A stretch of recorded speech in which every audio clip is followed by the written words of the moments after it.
If Love and Gogi is wrong, I don't want to be right. What would Socrates say to that? It tickles my fancy. Okay. Okay. Goosies. I don't have hair. Oof. You got Marcos. That's not. No, that's not right. Yeah, That's true. You do got me. Get over here, Marcus. Let me look at you. What? Tobin and Leroy, ready to deploy. Had to hit her with a little journalism, but that was a decoy. Better about me, boy. Okay. Leroy and Tobin, hold to the show, man. Still to the songs with the show, and till then his half moon open. Sometimes go taste like a snowman. No proof I'm alive by the motor. No proof. I always wanted him, I never hated him, I never traded him, independent, I never ever traded him. You know what? What is a star? Like under the city, the driver's side fly. Gucci get large, so many more. 10 in the more, never a bar. 8, 10 in the more, 2 to the P. Nothing to you, but it's something to me. Handsome as ever, and cute as could be. You can watch on YouTube with videos for French. This one time for the Twitch. This one time for the text. This one time for the phone line. Whole time, what they gonna do next? You know, I just wish you guys would stop the quibbling. All right. Well, it's over. Yeah, and it was over before the game was over. Because Thanks a lot, Chiefs. yeah, Thanks a lot, dude. I think we could have put the lava out there and created more resistance. Whew. I agree. Jeez. I mean, they rolled over going into Milehead yesterday. And you know what? This is what sucks about sports. When you don't control your own destiny and you relying on somebody else to do something, right? You're just mad. It's right? such a You're but mad yeah. like they literally have nothing to play for, and we're begging that they go out and play like they're playing in the Super Bowl. It's our fault. a very pathetic feeling. It's a Right. very pathetic feeling. Now, Please, Carson, you I can tell you dial it what, up.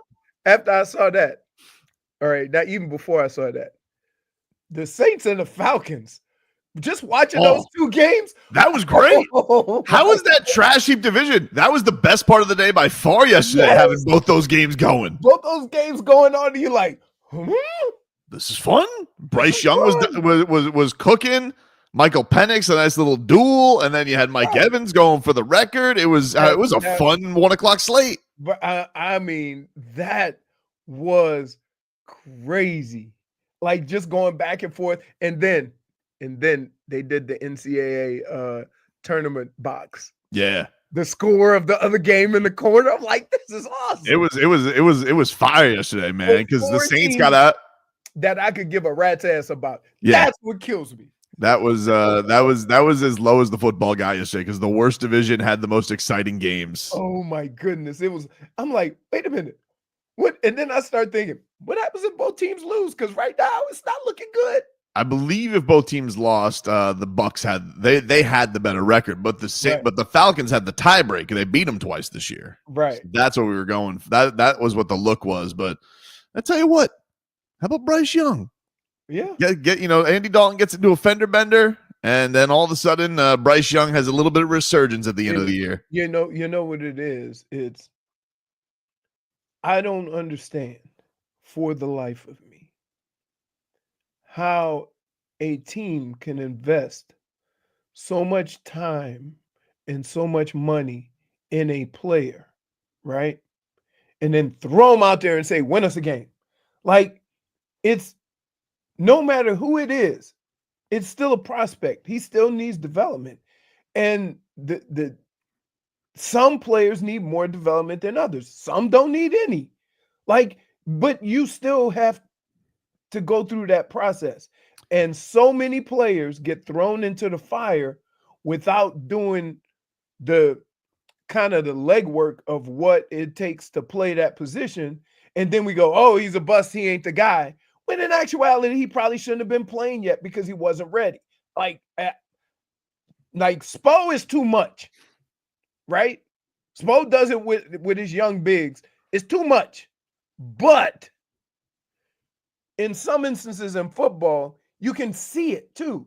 You can see, oh, this guy needs just a little bit of work. He needs to see somebody do it or something like that. And these teams ruin quarterbacks that way. And thank God Bryce Young got to sit. He wouldn't have been playing all year, right? He wouldn't have been playing all year if Dalton was healthy And he learned some things. He picked up some stuff watching, and he's played a lot better since he came back.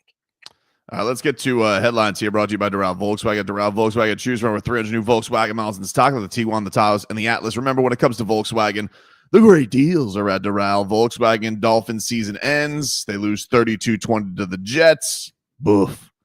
They finished the season 8-9, and then Stephen Ross, shortly after there, releases a statement.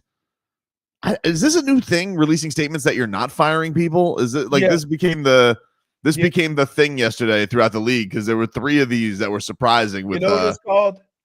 Getting out ahead of it. I guess so. Because you know what the questions would be for the next week. But listen, here's what I would say about Chris Grier.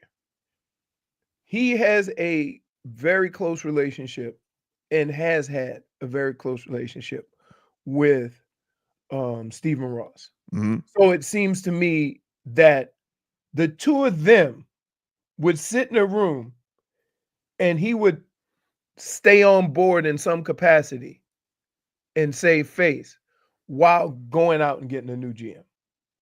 That's how this, kind of is playing out. I'm sorry, Frog Boii. I just lashed out at him in the private chat.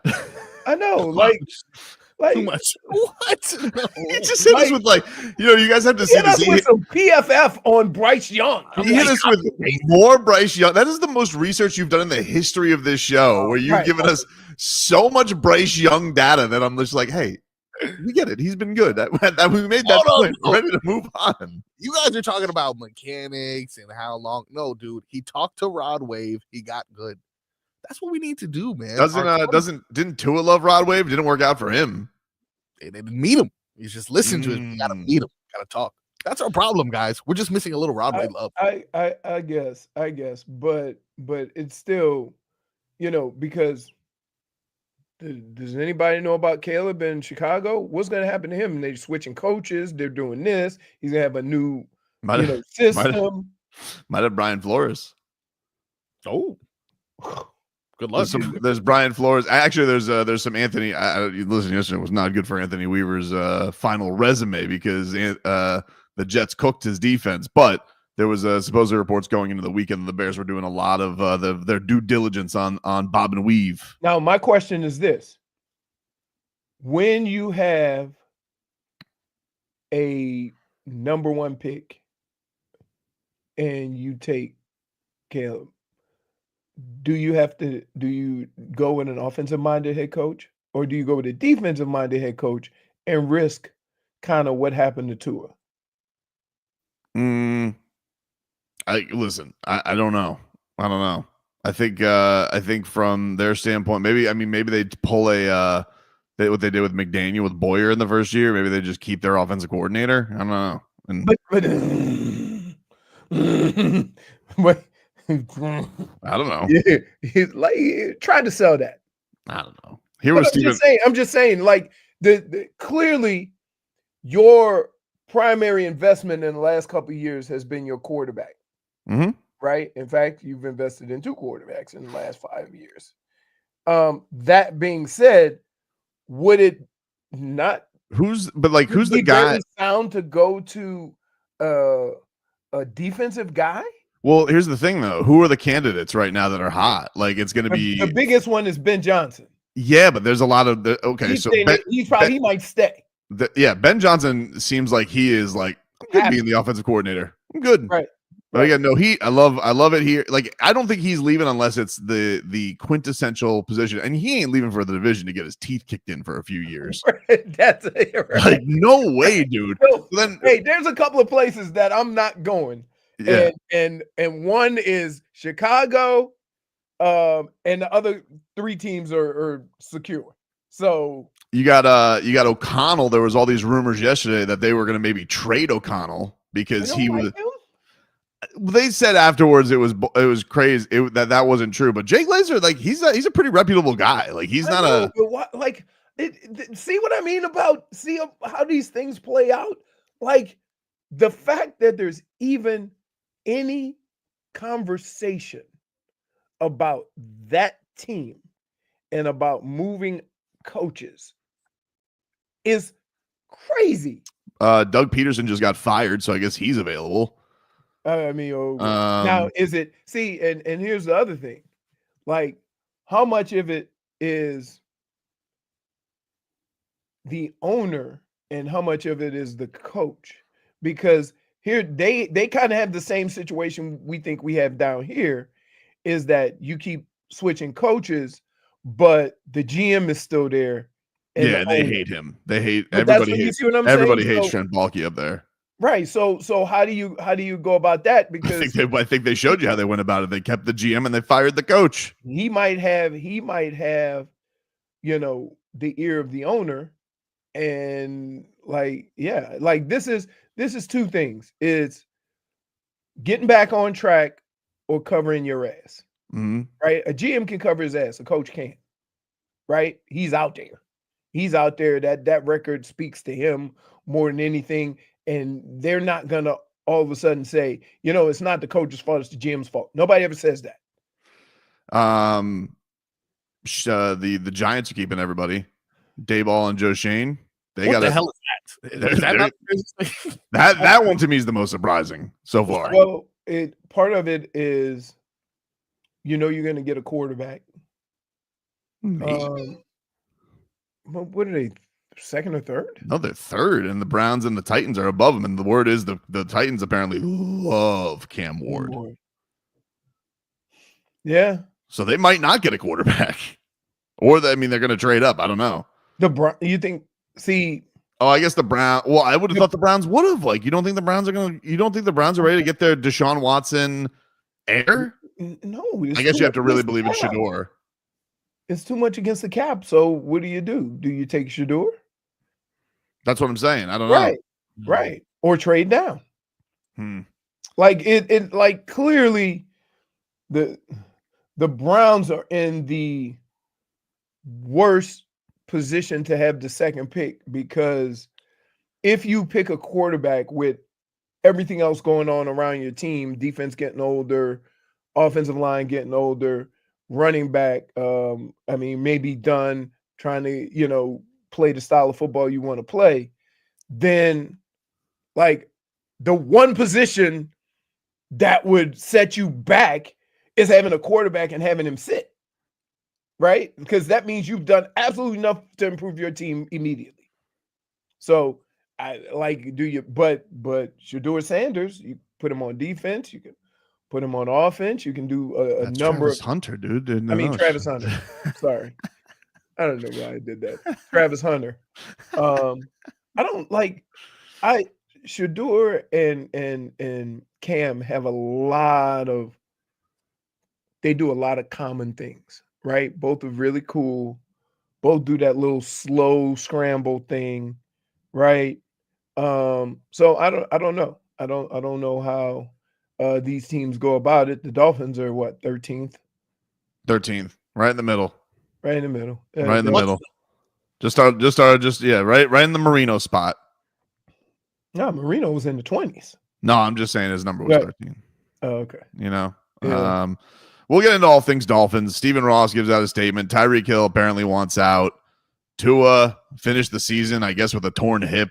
You know, sits on the sidelines and fell asleep in the fourth quarter. Who could blame him? Take a break. More to come here on the show. Back after this.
All right, welcome back, everybody. It's Tobin and Leroy here with you, 560 WQAM. Take you guys up until 2 here on the program. Miami Dolphins season ended yesterday. They lose to the Jets. Stephen Ross, after the game, although Mike McDaniel had answered that he had heard that he was going to be back, it was confirmed by Stephen Ross. He says, I want to thank the players and coaches for their hard work throughout the 24 season, as well as the fans for their support. As owner of this team, I am ultimately accountable for our success and failures. We fell short of our expectations this season, and I understand and share in the frustration in our performance on the field. As we now look towards 2025, our football operations will continue to be led by Chris Grier and Mike McDaniel with my full support. There's a positive working relationship. Their positive working relationship is an asset to the Dolphins, and I believe in the value of stability. However, continuity and leadership is not to be confused with acceptance of status quo being good enough. We will take a hard look at where we have fallen short and make the necessary changes to deliver our ultimate goal of building and sustaining a winning team and compete for championships. I mean, that's kind of how the conversation goes, right? I mean, that's the. I don't think it's. I think if anybody was, I really was not surprised, dude. Like we said a couple of weeks ago, as soon as he tossed a game ball to Mike McDaniel, I mean that solidified it for me. I'm like, hey, Mike McDaniel ain't going anywhere. Chris Grier. I mean, there were some rumors and rumblings over the weekend that there was talk that he might take another position in the organization or might, move to like a figurehead position and that they would go somewhere else, or there was even retirement rumors of Chris Grier. But that all appears to be bullied. He's going to be back. I'm sure he's going to talk either tomorrow or later this week and give his assessment. I don't know.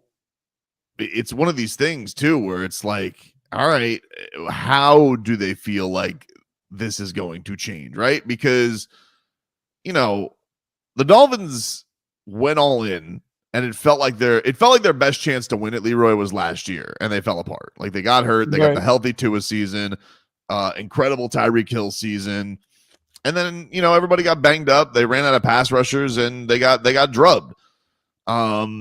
This year it felt flimsier. Tua missed more games than ever. He now has a hip injury that is worse than we're led on to believe by him. And I don't really know what to make of him saying, there was no ifs, ands, or buts that I was going to play in a playoff game, which they were very unlikely to be in anyway. That's why you say it. Come on. Right. It is why you say it. And then, but then the reports leak and be like, well, it's actually a really bad injury. And it's a tear that, it's a muscle that could tear worse. You always say, right? The strain is actually just a tear. And so it seems like, it seems like, and he said that this was as painful as an injury as he had with his broken ankle in Alabama, and so this was just a nightmare year. It really was. Like the one thing you couldn't afford this year with the losses that you had on the defensive side, the one thing you couldn't afford was Tua missing a quarter of the season with a concussion and then not being able to end the season because of some other injury. Like that's the disappointment of all of this. And look, I love him. I think he's talented, but the durability issues have followed him since college. And it's the biggest red flag on him. And I don't know how anybody can go into next year feeling like he's going to get through a season, because it feels like any time he tries to leave the bubble of the pocket, he's at risk to really hurt himself. I mean, so you have to, prepare your team accordingly and hope for the best, right? That's all you can do, because he's going to be here. Yeah, I guess I suppose he is going to be here. But it is like really, and we know that Skylar Thompson was not a good enough option to replace him in the middle of the season. Are you distracted, dude? Are you good? No, I'm good. Right? I just want to make sure. Like it seems like we lost you there for a second. No, you didn't lose me. Like Scott, attention, baby. Okay, I don't think you were. Skylar Thompson was clearly not like the viable option to put. I don't know who is. Like, I don't. We get 41-year-old Joe Flacco. Who you want, Frog Boy? I don't want Joe Flacco. Is Aaron Rodgers available? No. That's the way you looked yesterday. Amazing. I think that hurt the most too. Like, not only was it, we're out of the playoffs, Tua sleeping on the sidelines. No one is doing. Tyler Huntley's having his worst game, but then Aaron, man. His two best games come against us. Well, did you you know what the thing is that's great about Snoop Huntley? Like, you live in a place where nobody really cares about, respectfully, nobody really cares about what Snoop Huntley says. And Snoop Huntley was like, the weather was a factor yesterday. It was slipping all over the place. And I thought to myself, man, if Tua said that, he would be getting killed. He would be getting crushed, but we're like, it's okay. Like, I just hear that from Snoop. I'm like, it's okay, buddy. You tried. Like, I just want to give him a hug, maybe send him a box of empanadas and be like, hey, it's all right, buddy. You tried. It's not your fault, baby. We asked too much of you. I tell you what, like, you ever notice, and pay attention to this, when you watch a football game and it's really cold, how dark the footballs are? Yeah. Because them things are all kinds of like Vaseline on them and stuff like that to keep them moist. Because dry football is very slippery. I was more mad at Tua yesterday, and he wasn't even playing. I know. You know what, dude? Here's the problem. I need the Dolphins to get something for me. All right, because I very clearly they're good with status quo. All right, I don't care what my Stephen Ross. Your actions speak louder than words. I mean, but here's what I need. Here's what retaining everybody doesn't say they're okay with status quo. It kind of does, though. It kind of does. As long as Eichenberg's not back next year. But here's what I would like. I need the Dolphins in December to have a fashion checker for the sidelines, okay? Because they have messed up too many times this year where Mike McDaniel tried to look too tough in Green Bay and just go hoodie, and he was shivering like a mouse. And then Tua, Leroy, as a football player, okay? Tough. You're tough. Should a man who's not playing get the QB snuggie? Hell yeah. No, dude, he can't have the football snuggie. Get him a jacket, get him Gore-Tex, I don't care, but he cannot have that poncho on during the game when he's not taking snaps. Because he ain't doing no running. Right. So he's colder than everybody. I don't care, dude. You got to go with just clothes. He can't have a blanket on. He can't have a blanket on. Why not? He looked like Babushka. Yes. Yes. I thought he was active for a second. I was like, oh, what? Is Tua in uniform? Did I miss something? Because I was very confused as to why he had the snuggie on. Would you have been more pissed off if he just stayed home? No, I wouldn't have, actually. I would have been like, yeah, that's probably would have been a little better because him sleeping on the sideline was on this. Dude, he was out cold. Two guys. Nobody did themselves favor this week. One was Pat Riley, who seems like he got caught napping at the Jazz game. Which, understandable. My son, it was his first Heat game, and he was sleepy poos nearly by the second quarter. He's like, Dad, forget this basketball. Let's go to hockey. Hey, luckily, luckily his 9-year-old heart took it the right way, and he just hates the Jazz now. Which, really? I'm like, hey, but that's probably because, let's just say this.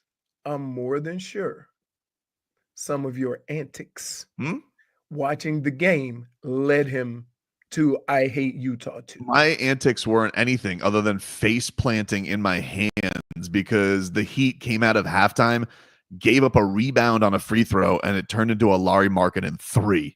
And I was just like, are you kidding me? That's the effort you guys are going to give after suspending Jimmy Butler for giving no effort. I can't figure this team out, dude. I like you have, and one of the things that I would say is, at least with other teams that have a lot of young players, they let them learn on the fly, right? With all, and I look at it this way, with all this play 'em, sit 'em, Sky Force back and forth, and you say they're getting, some valuable learning, they're not. Because if you're sending them down there to play against guys that they should be a lot better than and not letting them take their lumps in the big leagues, right? At some point, they're still going to have to go through that process. And so you trying to figure out how we're going to do that. Oh, he earned minutes. He did. No, he's got to learn how to play against the top players in basketball. He's got to learn how to not foul. All these young guys have to do that. And it shouldn't be we brought him up because he earned it when we no, you only got 8 players dressing and he has to play. That shouldn't be the conditions in which he plays. They got to go through their bumps and bruises like everybody else, because what ends up happening is they don't get a lot of substantial time. And then they play for like 2 years and ball out. And now you got to decide whether to give them a max contract when you should have got the whole 3 or 4 years out of them to make that decision. Not just one good year because you sat him and, he's earned it and this or that. Look, here's the one thing that I would say about that game, because I never want to talk about that game again. And by the way, Mrs. Tobin may be a jinx. She may be a jinx. She went to the game too? She went to the game too. And the last game that I took her to was the Heat Jazz 2011. She hadn't been to a Heat game in a while because most Heat games I'm working. So we went as fans. The last Heat game that I took her to was Heat Jazz. Paul Millsap led a monster comeback by the Jazz to beat the Miami Heat. And why do you only take them to see the Jazz? That's your fault. I don't know. It just happened to be Jazz games. Here's what I thought. Here's what I really. You got to keep that in the memory bank. Say, last time I took you to the Jazz. I'm not taking you to the same damn Jazz. I thought it was a layup, baby. 7 wins. They have 7 wins, Leroy. I've never heard of the guy who dropped 34 on them. You and the funny thing about the Heat are in it. Oh, they're right there. We had this conversation. Like this Heat is playing Heat. Is playing like, and so like that's the reality. Bam right? stunk. He stunk so bad this last game. I just think you need some continuity. I really do. like think about the last 2 or 3 years with this team. Like this has to be the only team in the NBA that every night you go, who's gonna play tonight? Who's going to play? I've been saying this for like 5 years. How are they going to play? How do you go? You beat a week ago. You guys beat the number 2 team in the West. Saturday night, you lost to the worst team in the West. Which means the Heat are right there in the middle. You can beat anybody. You can lose to anybody. I'm going to tell you right now. I hate to do this. You putting somebody on notice? Tonight's you can't say you'll send them to Utah because they just kicked you. No, I won't send them to Utah.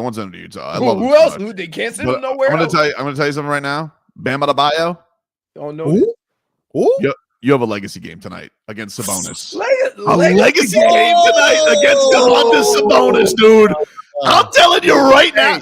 There's one guy he loves. No, you're a fraud. No, he's got a legacy game tonight. Marcos, you see how he uses all of his little fancy words to not put Bam, his boy, on notice. Oh, he's gonna be on notice. What I'm saying? No, if he doesn't tonight, he's on notice. That's why tonight's a legacy game. Yeah. Tonight's a legacy game, Bam. Like what happened last time Sabonis was here? Yeah, the tip-in. Probably. To be honest with you, I think Bam needs some consistency too. His role needs to be consistent. Oh yeah, right? I would agree with that. And this is not a knock on him making or missing shots. These things happen. What is Bam's role? Go. I'll listen. I watch every game and I go screening for Duncan and Tyler, and maybe catching a lob, and then sometimes taking it. So like. The teams that build and grow in any sport are the teams that have a level of consistency where every guy knows his role. No guy probably came into this year thinking that he was going to get one thing and has gotten another. Now, listen, he has also built a brick house this year. There's no doubt. Yes, I'm trying not because I don't want to make it about make or misses, right? But like every year before this year, you knew if Bam got that ball near the foul line or just inside the circle, that was a bucket. Yep. That's where he hung out. That's where he lived. All of his moves, all of his skill set was from that area, right? Yep. Now it's almost like sometimes he gets it in his spots and I'm not going to shoot it, right? So what part of that is not having a consistent role, or what part of that is he's afraid to pull the trigger? He's afraid to go ahead and take that shot. Oh, man, I think he's missed his last 17 threes. And I tell you, he's abused the back of that iron. Oof. I don't know. We know what he can do. Rothstein called him out. Who? Ron Rothstein. Oh, really? Stop the thing. What is this? I love him. We'll take a break. There is some Jimmy Butler news that came over across the wire last night. We have not even talked about it. We haven't talked about his suspension, but now there's some news about what's gonna happen at the end of the suspension. Take a break. Back after this.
Welcome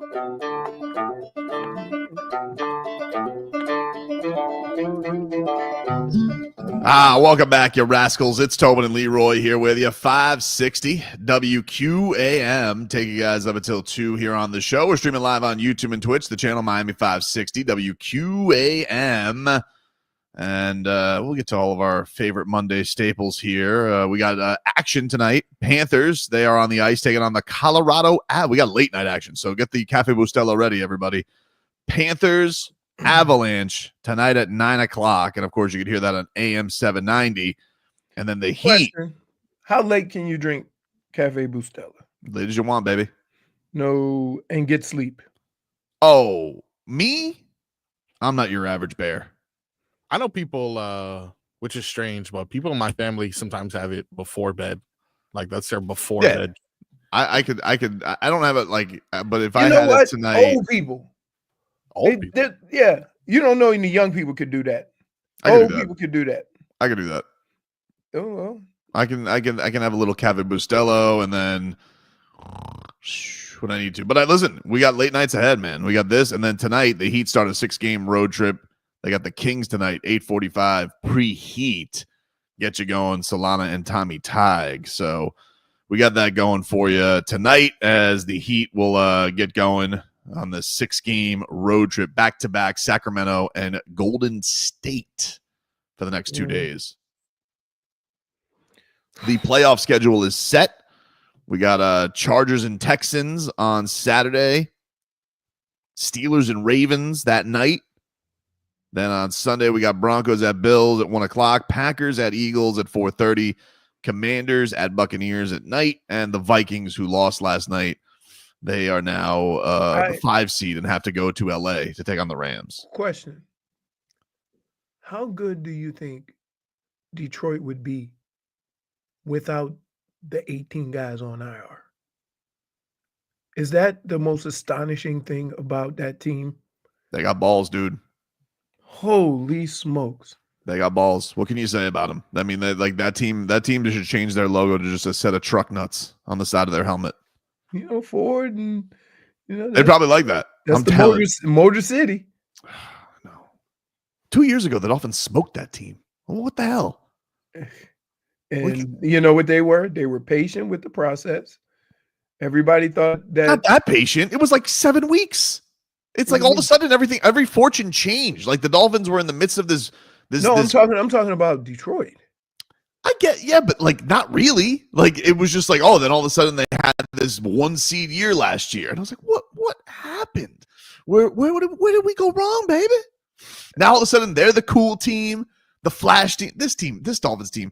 Not only were they average, they were boring. They're flash while being physical. Yeah, you see what I'm saying? But they're physical first. I think that's the thing that is that going to be the Dolphins' big thing this year? Is they're just going to go and draft a bunch of people and they're going to just tune everybody up to be physical? Like, is that possible? If I had one goal for the Dolphins, and this is very important goal, no matter who you draft, that guy has the ability to play immediately. I'm tired of seeing, like, I don't know how high you have to go, but I'm tired of seeing a lot of these draft picks that can't get time on the field because you made a reach and it didn't work out. If you look at the teams that are having success and you look at, Detroit, look at where these guys were drafted, right? Like the person who was drafted in the first round just started getting his run in Jahmyr Gibbs. He wasn't even the damn starter. Yeah, I know. So think about that. I know. I was so excited about Jalen Wright, and then I just feel like every time he touches the football, he's running 5 yards backwards. Good inning for Devon Achane, though. I'll give him props. Yeah. Which is, do you know all you need to know about your team when your star running back weighs $185? But I feel like he is tough. I do. He's No. But again, I'm not saying he's not tough. Mhm. What I'm saying is, does that tell you all you need to know about your team when your stud running back weighs $185? I think like it's definitely the identity of the Dolphins is just That's my point. small. That's it's just small. That's my point. So Like, here's the thing. How's that gonna play in New York when it's 22 degrees? Not great. Like, how do they take Zach Sealer and Calais Campbell and make it on offense? You got to have the same attitude. See, because the thing is that those two positions on defense are designed by trait to be big and physical. Yeah, their trade is their Grizzly Bears. But I'm just saying, on most teams, those two guys on the football field are your biggest, and toughest guys. Right? You can't go into that situation small. You get dump trucked every game. I love Zach Sealer so much. And you want to know something on Chili Peppers, Frog Boy? I knew one thing. If we can interrupt your meeting there. The one thing I knew, I put a parlay together yesterday. The easiest bet on that parlay, Zach Sealer over half a sack. You just knew it was going to happen. You just knew. For some reason, also though, I know you put Jason Sanders down. I was like, that's gonna hit. That's probably gonna hit too. That hit, yeah. I had those were the easy ones. They were bang bang. It was Jason Sanders over a field goal and a half. It was over half a sack for Zach Sealer. I put Snoop anytime touchdown, which I thought was gonna hit. But the one that, all right, it didn't. They got a couple of TDs. I felt still fine about my bet. But I was just sitting here watching in the middle of the game in the second half because Cheetah, his over-under on catches was 4.5. And I was like, oh. Last week, all Snoop Huntley did was start every drive throwing to Tyreek Hill. I thought that was a layup. And then all of a sudden in the second half, I'm like, he doesn't appear to be out there. Like, where did he go? Where did he go? And I was like, oh, he must have been hurt. And they said, hey, Cheetah, sit it down, fella. No need. But nope. Turns out he made that choice. I thought it was an interesting word choice by McDaniel where he said, I was informed he was unavailable. What the hell does that mean? Wes Welker told him he don't want to play anymore. But here's what a coach will say. He won't go and he'll say, hey, Cheetah's out. Simple as that. You don't go through all that on the field. So yeah. Wes Welker goes up to McDaniel and says, hey, Cheetah's out. Yeah. And then he just moves on? Unless he asks why. And then Wes Welker's just like, mm-mm. Mm-mm. No, but you can't. You understand. You can't have that on the sideline either. So you just move on. Yeah, you're just like, all right. And that's what Wes Welker does. He said, hey, Cheetah's out. So, like, right? He has this whole thing yesterday where he basically is like, I'm done. He's like, my time here has been great. Dude. And is just basically rats off a ship on the Dolphins. I can't, I don't, and I'm going to be honest with you. I've learned to handle all the other stuff that goes on with professional sports, right? I get it. Times have changed with, the hitting and how we do things and the social media and stuff like that, right? But the thing that makes it hard for me to deal with is you've been a competitor your whole life, right? You always are competing. You're always, trying to win. You want to win. And when I see stuff like this, right, I'm like, it makes me extremely uncomfortable. Let me put it that way. I don't know what his reasonings were, and I don't care, right? I don't like the look of a guy who I know is an extreme competitor, deciding I don't want to compete. That says more to me than anything. I get the thing people say he quit on his team and all that. I'm taking it even a step further back in that these guys are here because of, even being under duress, being in life situations, being like having struggles during a game. They're extremely big competitors.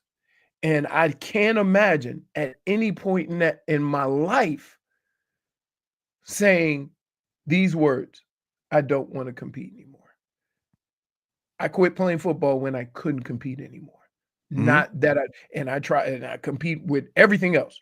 But not only that, it feels like, he's like, well, he's got to look out for, him and his family. I'm like, all right, but no. I can't buy it. Like, you got into this season, right? And it's not like the Dolphins didn't take care of you coming into the season. Right. You can't say that they didn't take care of you. You can't say that Stephen Ross didn't give it a little bit of sweetener. Right. They didn't have to do that. Right. But they did. And supposedly one of their guys. Yeah, and it's just, for me, you have been given this role as the captain the entire time, and for this idea that, I don't want to fish out the season. Okay, dude, I get it. And look, I know Cheetah's been playing through the wrist injury all year, and that's kudos to that. But you're gonna just stay, like, now is the time you're gonna say it's enough at the end, right? I don't know. I mean, he's putting up his photo. I know he's a troll, and he's like putting up photoshops on Snapchat of himself going to the Chargers and things like that. But dude, I just feel like it's for me, it's fine to do that stuff in the off season, because I know, like, people get bored over the off season. You want to have a good time on social media. But this kind of goes back to his original trolling thing, and it's just like, dude, just the time and place. I don't understand why it had to come to this at this very moment. Right. Right. I mean, yeah. And like, I don't know. That's the hardest part. Like, all the other stuff, yeah, you could say that the team took care of you or whatever. I'm not even commenting on your money, right? I'm not even commenting on they've taken care of you at every turn to make sure that their guy was taken care of, right? And still, you say this after the last game for whatever reason, right? But all that aside, when you get down to the core of who we are as athletes, it's competitors. And for a competitor, in my mind, to go out and say, I don't want to compete anymore in a game that they were still in, that hits me harder than anything else. It hits me harder than contract disputes. It hits me harder than, people saying you quit on your team. That portion of it right there. Because if you're a competitor and you stay true to that competitiveness, that part will carry you through all these situations and circumstances, because you ain't gonna never stop fighting for it, whatever it is. So the fact that he said that all the other stuff doesn't matter, I can't imagine getting to a point in my football career where I said, I'm done. I don't want to, I'm not doing that. Or a coach saying, go do this. And I say, I'm not, because the whole base of it is, whatever I'm going to do, I'm going to compete at it. Like, That's what we are. Yeah, like, you don't think Calais Campbell's exhausted? Right, because he was supposed to play 20 plays a game, and he damn near plays every play. He's sitting there, and he's at 38 years old, just still bowling over 300-pounders and sacking Aaron Rodgers. Right. Even Aaron Rodgers finished it out, Tyreek. Right. Aaron Rodgers, who probably could have sat down with the last month of the season, probably he wanted that 500. I'm sure he did fine, but also still competing. He still competed. Like, although he did pull himself out of last week's game, though. That's fair. It was late. It was late in the fourth, but he did. That's fair. Boxed in. I mean, but Why would I use Aaron Rodgers as an example? Terrible job by me. You idiot. -1 for that's just a minus. Totally one. fair. That's a minus. But one. Calais Campbell wouldn't. Yeah. Calais Campbell wouldn't. Right, but if you think about no matter how bad things are, right? Don't like, man. So that's the part of all of this that caught me off guard. The for whatever reason, he decided at halftime, I'm not gonna compete anymore. That part, because like he talks about competing and beating everybody and running against everybody, and that's all he talks about. Yeah. So to get to that point at halftime of a game that you weren't out of, that's the part that hits me. All the other stuff he said and why or whatever, like he's just trying to, some people talk to try to soften the blow of the actions that they have made or the actions that they've taken in a certain situation. That's all that other stuff did to me.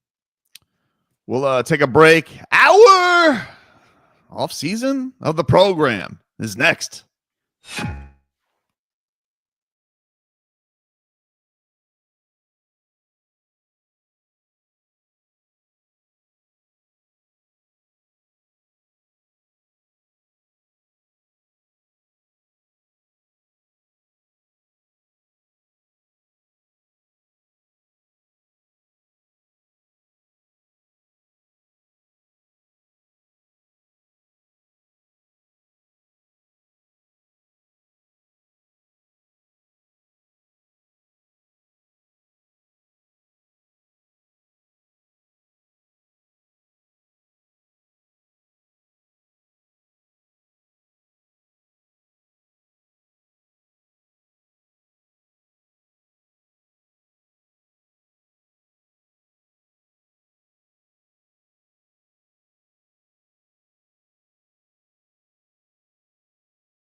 It's our Tua. It's our Tua. It's our Tua. Tua, Tua, Tua.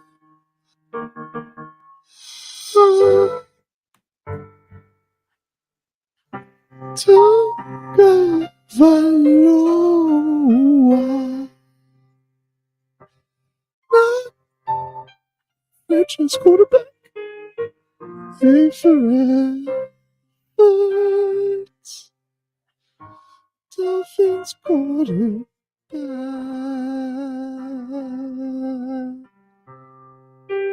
Oof. Tua. Our Tua. Little easy on that, buddy. It's our Tua. Tua, Tua, Tua. Tua actually has some pretty small. Christians can still go to hell. Growing a lot with the deep balls, huh? But maybe he had some points. Tua. Offense quarterback. Daddy loves you guys. Dolphins quarterback.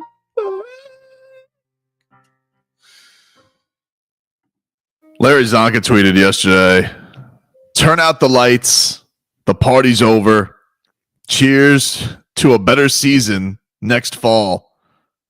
Whiskey emoji. Hashtag MIAvsNYJ. Hashtag fins up. Hashtag hang in there. Zonk, I'm trying, baby. I'm trying to hang in there, Zonk.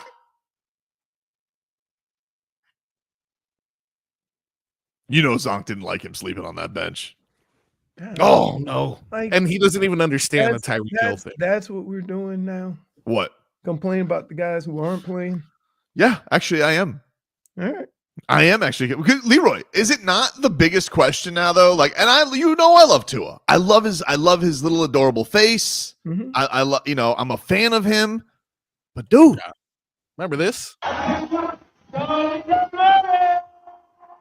yeah, that's gonna live. Oof. Comes out to camp first day. Show me the money. Oh man. But yeah, like, dude, now, Leroy. First of all, here's what I want. Okay, and I said this yesterday on Game Day Uncensored, and I'm dead ass serious about this. I want his ass to get fat again. Okay. Wow. No more running for him. He's not allowed. No more running for Tua. What? It's ridiculous, Froggy. He can't stand. Dude, we have okay. one. Let me just do science. Okay. Yes. Thin Tua, most games missed ever. Chunky Tua, 17 games, 18 games because he had a playoff game. Fat Tua plays. Thin Tua doesn't play. That's fair. It's fair. That's just science. Yeah. It's unfortunate. but it's Why are true. you looking at me, Leroy? Can we just get in shape to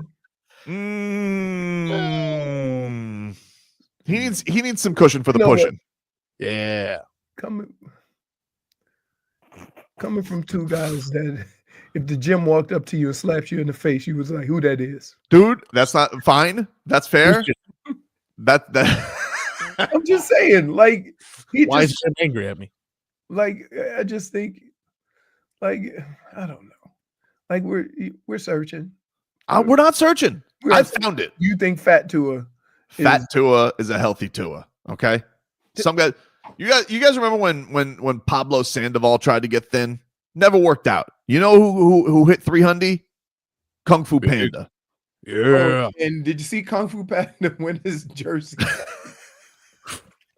Remember when CC Sabathia tried to get thin? Oh, Meatballs, dude. When he was fat CC, couldn't touch him. One of the best pitchers we've ever seen. Some guys are just Tyson Fury. Remember when Lean Tyson Fury? That dude's getting knocked out. That guy's getting put on the canvas. Fat Tyson Fury. But it wasn't really lean. It wasn't lean Fury. Well, It lean was- for him. Lean for the Gypsy No. King. It was Gypsy King on that other stuff Well, that made him thin. that yayo. Ozempic? Yayo. Oh, he had the original Ozempic in powder form. There's Jonah big Hill? leans falling. Him used to love him. He was hilarious. Yep. Now, skinny Jonah Hill. Yeah, but he's been doing serious movies now. Skinny Some- Jonah Hill. Nah, I don't. Nobody likes a skinny Joe. No, Some no. guys are just better fat. Okay, and I'm just telling you right now, Tua has no business being thin and running. He has no business. It's not for him. He needs to be. I'm just. Counterpoint. We know all this, right? Yep. How about getting and spending some money on his protection? That's fine. I'm trying to protect him from himself, though. You know what also help him protect him from himself? Not running. Better protection up front. Fair. Won't Fine. have to. Fair. Fine. Listen, we'll be addition by subtraction. Guaranteed. Eichenberg's gone. Line's gonna. No, it's not. Oh, it is, dude. Trust me. You need. First of all, you're gonna need a left tackle. We got the rook. Another one. What happened? They moved him to right tackle. What do you play? Right. Well, guard, left? but that was only because Kendall Lamb spinal, so they needed a right tackle. They were down to their third right tackle, and Austin Jackson should be back. I think this Brewer You is know, good. I'm more than sure that I think at Brewer's some good. points in his career, you gave Austin Jackson the Liam Eichenberg. No, dude, no. Yes, you did. Nobody's Yes, you ever. did. No, never. Yes, you- Nobody's ever gotten the Dude, Eichenberg. Nope. Dude, yes. Nope. Oh Nope. my goodness. Nope. Nobody's ever gotten the Eichenberg from me. Well, nobody's worse than Liam Eichenberg. Liam Eichenberg is going to go in the line, the pantheon of worst Dolphins linemen. Mark Colombo, And guess Jesse what? Davis. And you know what's funny? Yep. Liam Eichenberg will still be on the team next year. No, he's not. Contract's over. Don't let the door hit you with a good Lord split you. See ya. Now he'll probably be a Pro Bowl or somewhere else. That's just inevitably how it works here. Saw Rob Hunt yesterday recruiting Tyreek Hill to the Panthers. It just like we need meatheads up front. Just guys that for silly slap each other in the face, right? You need that kind of attitude up front.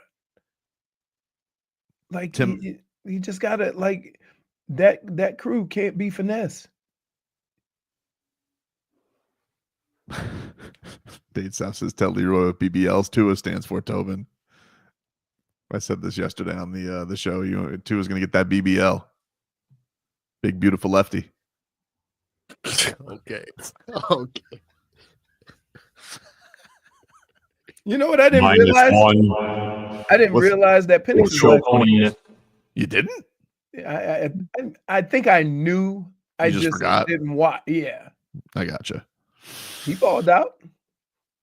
He did ball out. It was a fun game. It was a fun. Like was a fun who game. would have ever thought that was going to be the game of the week? Because I've stayed up half the night watching that Detroit and Minnesota game, and the whole time I'm thinking all the guys they got hurt. You see that they fired Gerard Mayo, like not even like right after the game Yeah. ended. Wow. You know why? You know why, right? Vrabel? Yeah. Yeah. You got to do it quick. And here's what sucks. Gerard Mayo didn't get fired because of the job that he did with New England. New England knew they were going to suck, right? He got fired because they didn't want Vrabel going on a whole bunch of job interviews. Simple as that. That's it. And that's unfortunate. But yeah. And their quarterback is not terrible. Like, yeah, so it's hard to say on a 4-13 team, and you see their quarterback, and you go, oh, "Okay, I can see some stuff there." Gronk sounded like he was ready to rip Robert Kraft yesterday, and they just for the decision because he said it wasn't fair that they fired Gerard Mayo. No, it wasn't. And then they just said, "Oh, sorry, we got to go to commercial break." I'm like, "What was that? Here's remember what I told you. Why are we silencing Grunk?" Here's what I told you I hate about black coaches getting opportunities, right? Gerard Mayo got an opportunity to be a head coach, but did he get an opportunity to be a head coach? Not really. Right. And Not so really. that goes on his resume. So fair or not, when other people see if he comes up for another coaching job, what are they going to say? Oh, well, he coached the Patriots. They got rid of him after one season. And so, like, I want them to get good opportunities, right? Like, I want there to be a situation where when you fire a coach for a Vrabel, that you feel that way about, a Gerard Mayo. Like, he never got a chance to see it through. And it sucks when you know your team was going to suck going into the season. So, yeah, it's unfortunate. It's a terrible thing. Did you see what it is. You see the tweet I sent you about Deshaun Watson apparently having a setback? Yeah. Like this team is cursed when it comes to one position. Right? Dude, I had no idea Bailey Because Zappi was playing for you guys. The guy you got rid of is in the playoffs. Yep. Multiple times too. And all the guys that you kept have the same problem. They like to throw it to the other team. I was shocked Bailey Zappi was. I had no idea he was your quarterback. I get when you have young quarterbacks on your roster, and I say this about DTR, right?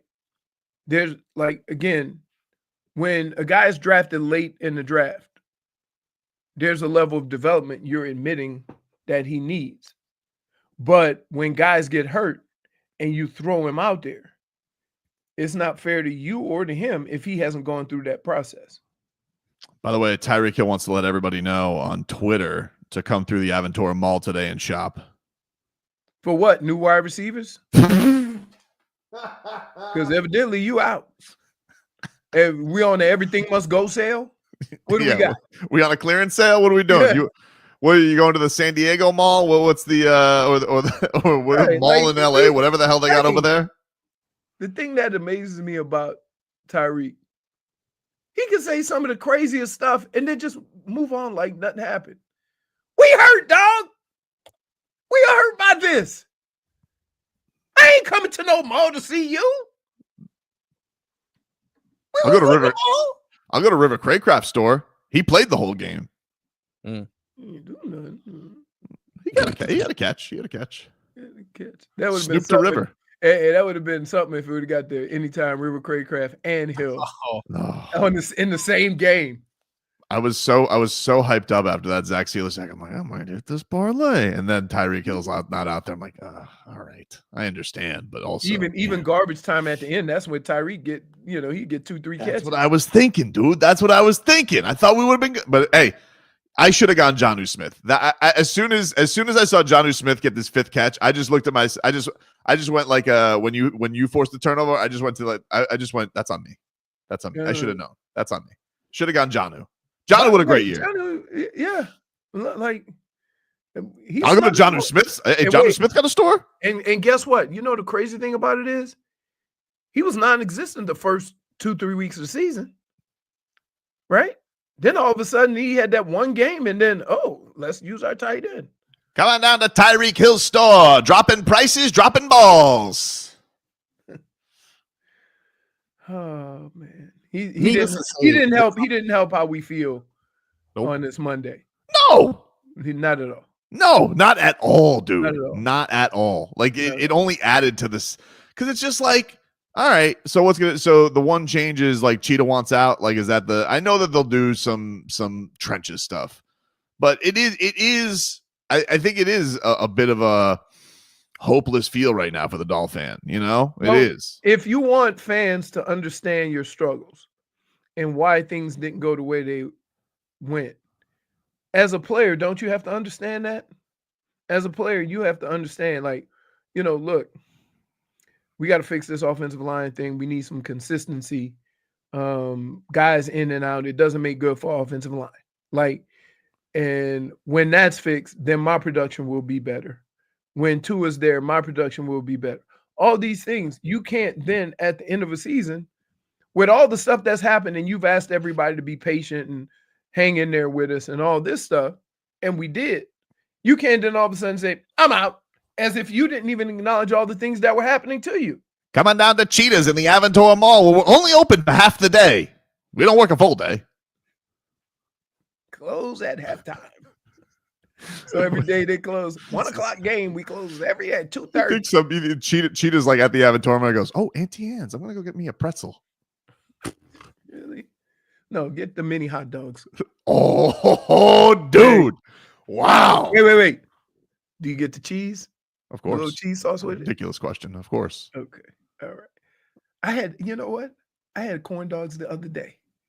Delicious. Oh, you can't get them corn dogs in the box, though. I went to like Fresh Market and they had the big ones. Like, I've contemplated making corn dogs myself. I like corn dogs so much. Schmeathan says Tyreek Hill store 5 catches and below. Point for Switcher. Oh.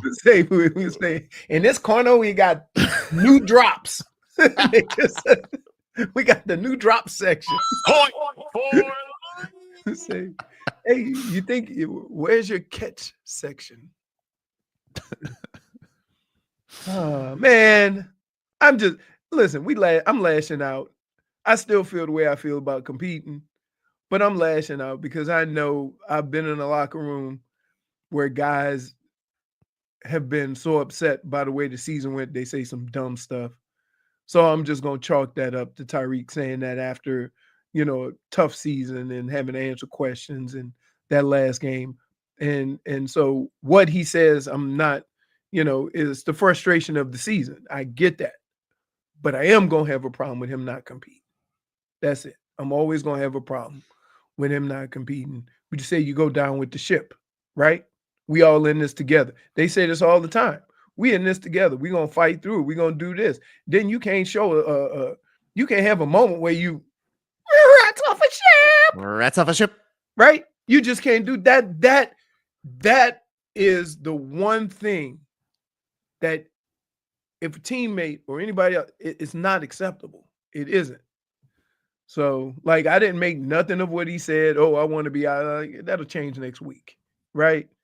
He'll talk to his teammates and to, his agent or whatever, and it's just like, I went too far. I went too far with that. But the not playing after second half, you can't do that. Take a break. More to come here on the show. Back after this.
Yeah.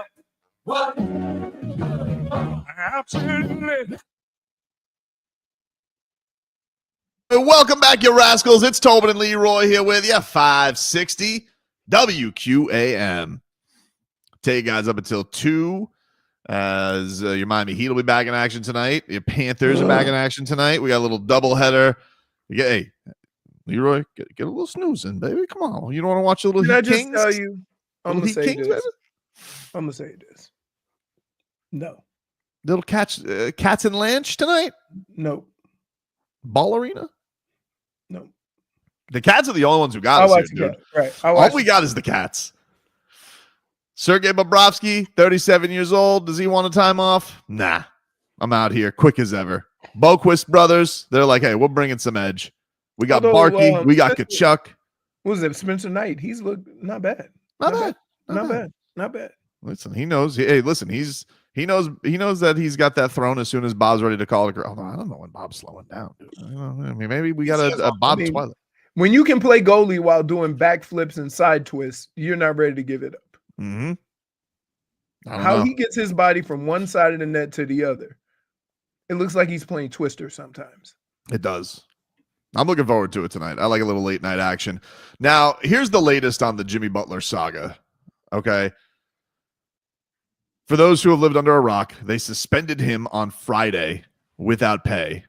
7 games, which would take which was the last home game. That's basically $1 million a game for the amount of games he's played. It was, I believe it's like it for whatever reason, it ventures out to 2.5 million. I thought it was like a $4 million fine.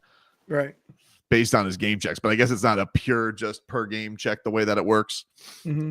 And they've already filed a grievance. The Players Association has already filed a grievance, but that doesn't stop your suspension. They still go through the suspension. Eventually, it all gets settled. This has happened with like Kyrie, Ben Simmons, James Harden. You know those types of usual suspects, right?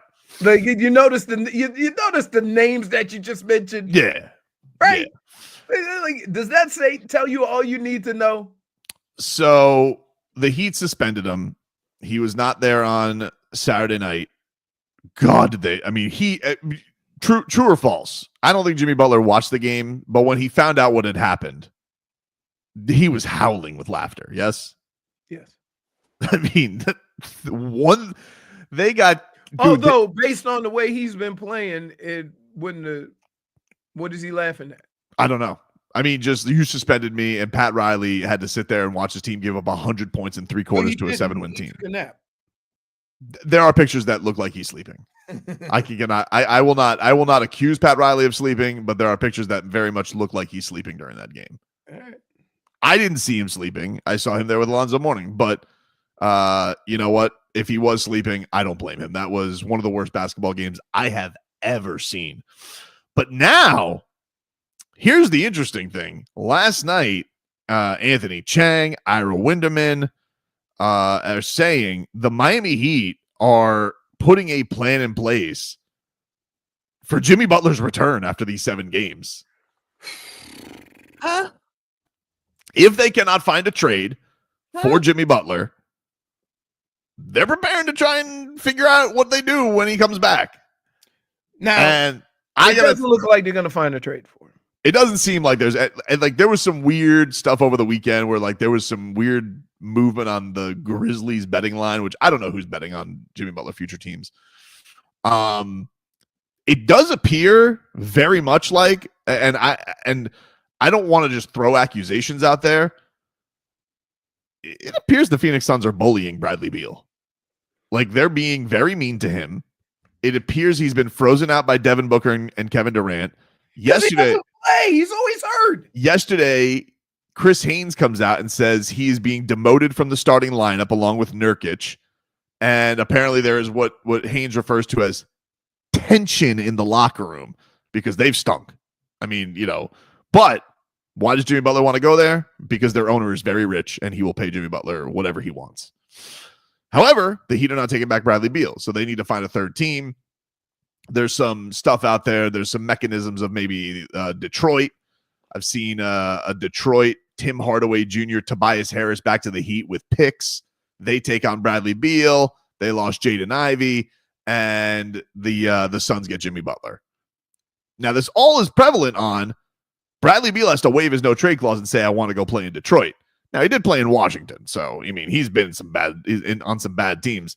And they're not awful. They're not Washington Wizards bad right now. And it appears, though, what they're trying to do, I don't want to accuse anybody of anything. It appears that locker room and that team is trying to bully, shame him, trying to shame him. And let me just say, Bradley, you stand tall, my friend. Don't feel like you need to say yes to anything. Wait a minute. Whoa. Stand tall, Bradley. Whoa. You do realize that you can't get what you want if all these other things don't happen. I got to be honest with you. I feel like I'm rooting for chaos. Well, at this point. You already have chaos. You might be right about that. You already have chaos. You got Jimmy chaos. So how much more chaos could you want? I now want to see what it's like if he tries to come back. And honestly, hey, Leroy. No. You. What? You come on this show and you make fun of all the dysfunction on other teams in any sport. And now you're rooting for it for the Heat? Yes. I want to see.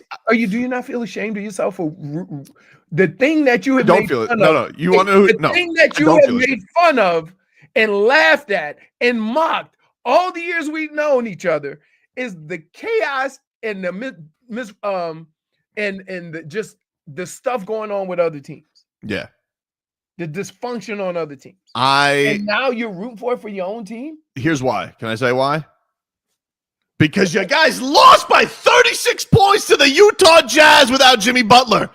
So if you guys are going to put out that performance, then I'm just here for interesting. And you want to know what would be funny? Jimmy Butler's suspension being up, no trades happen, and he has to come back and either one, I guess, sit on the bench. I don't know what he's going to do. Or two, him and Spo have to make amends. And I just want to see what happens. I'm kind of curious. I don't know. We don't know. Could happen. No, it couldn't. I mean, it might happen. First of all, you're talking about two stubborn men with their heels dug in. And that's not even talking about Pat Riley.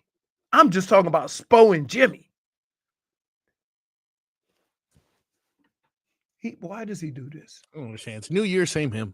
Same him. I'm sorry, I had to sneeze. You talked for the last 5 minutes. You didn't realize nobody can hear you? It wasn't 5 minutes. It was 2 words. You're lashing out. It wasn't. You're lashing out. What are you, a ventriloquist now? I'm telling you, your lips moved for the last 5 minutes. No words came out. Ridiculous. That's not true. Oh my goodness, you're the worst. Here's what I think. I think Pat Riley and Jimmy Butler, that bridge is burned. Okay? It's not getting fixed. Spo ain't gonna save it. Spo is a maniac. He's able to compartmentalize. If it's just hoops, it's just Spo. That's what he can do. If he truly felt now, will Jimmy actually play basketball? I don't know. I mean, they got his word last time that he was going to come back from this illness, and he didn't try. So and he blames Spo. And he blames Spo, the guy you said he's gonna make up with. I think. Spo. Well, let me explain something to you. Mm-hmm. What little coaching we know, what little about basketball we know. Where's the one spot you're not gonna put Jimmy Butler? If you know his skill set, standing in the corner. But he chose to do that. Then why? But he said to coaches, "That's my role." He also said that's he was what sick. He said. Yeah, he also said he was sick. Yeah, well, okay. So what leads me to believe? Let me just say this. Leads me to believe that this situation has only come to a head now, but has been going on for a while, right before Jimmy got the bubble guts. Agreed. Okay, so convenient bubble guts. We're the worst bubble guts in the history of bubble guts. We're going to go on a month of Jimmy Butler basically not playing with these 7-game suspension on top of the 7-game BGs. We're going to go on that many games where they were just trying to figure out a trade. Hey guys, here's my thought. The trade isn't coming for either one of you. None of you are going to get what you want here. And your only way out of this is finish the year together and Jimmy opts out.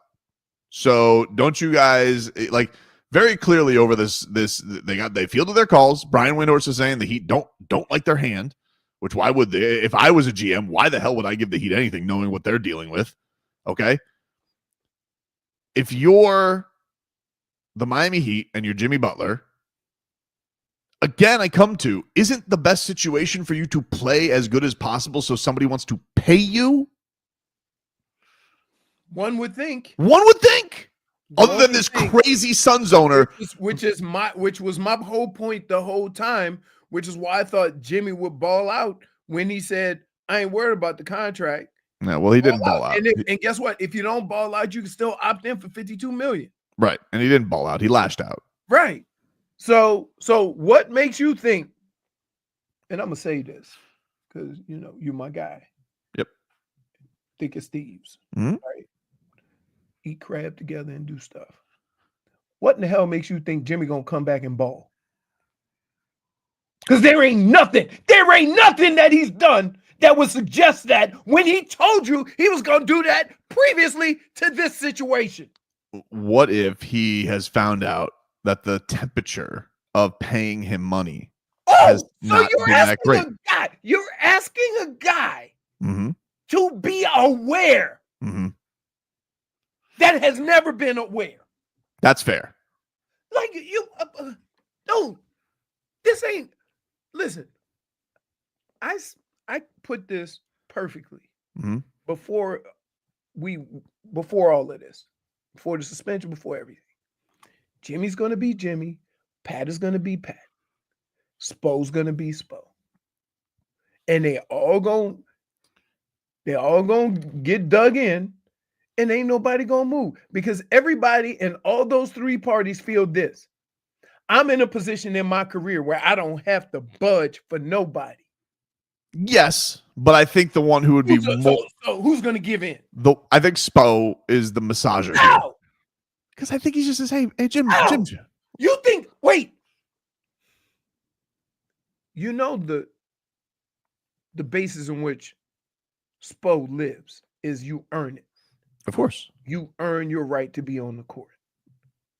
Now, if Jimmy comes back and you just throw him in there for 30 minutes, what are all those other guys going to say? I don't know. That's a good question. So as a coach, if you give into this, right? You give into this, what is Khalil going to say? I don't think he's going to say anything. Really? He's a rookie. Really? Okay. I think Nico misses him. Okay. That's fine. All that is fine. Okay. All those other guys could love Jimmy.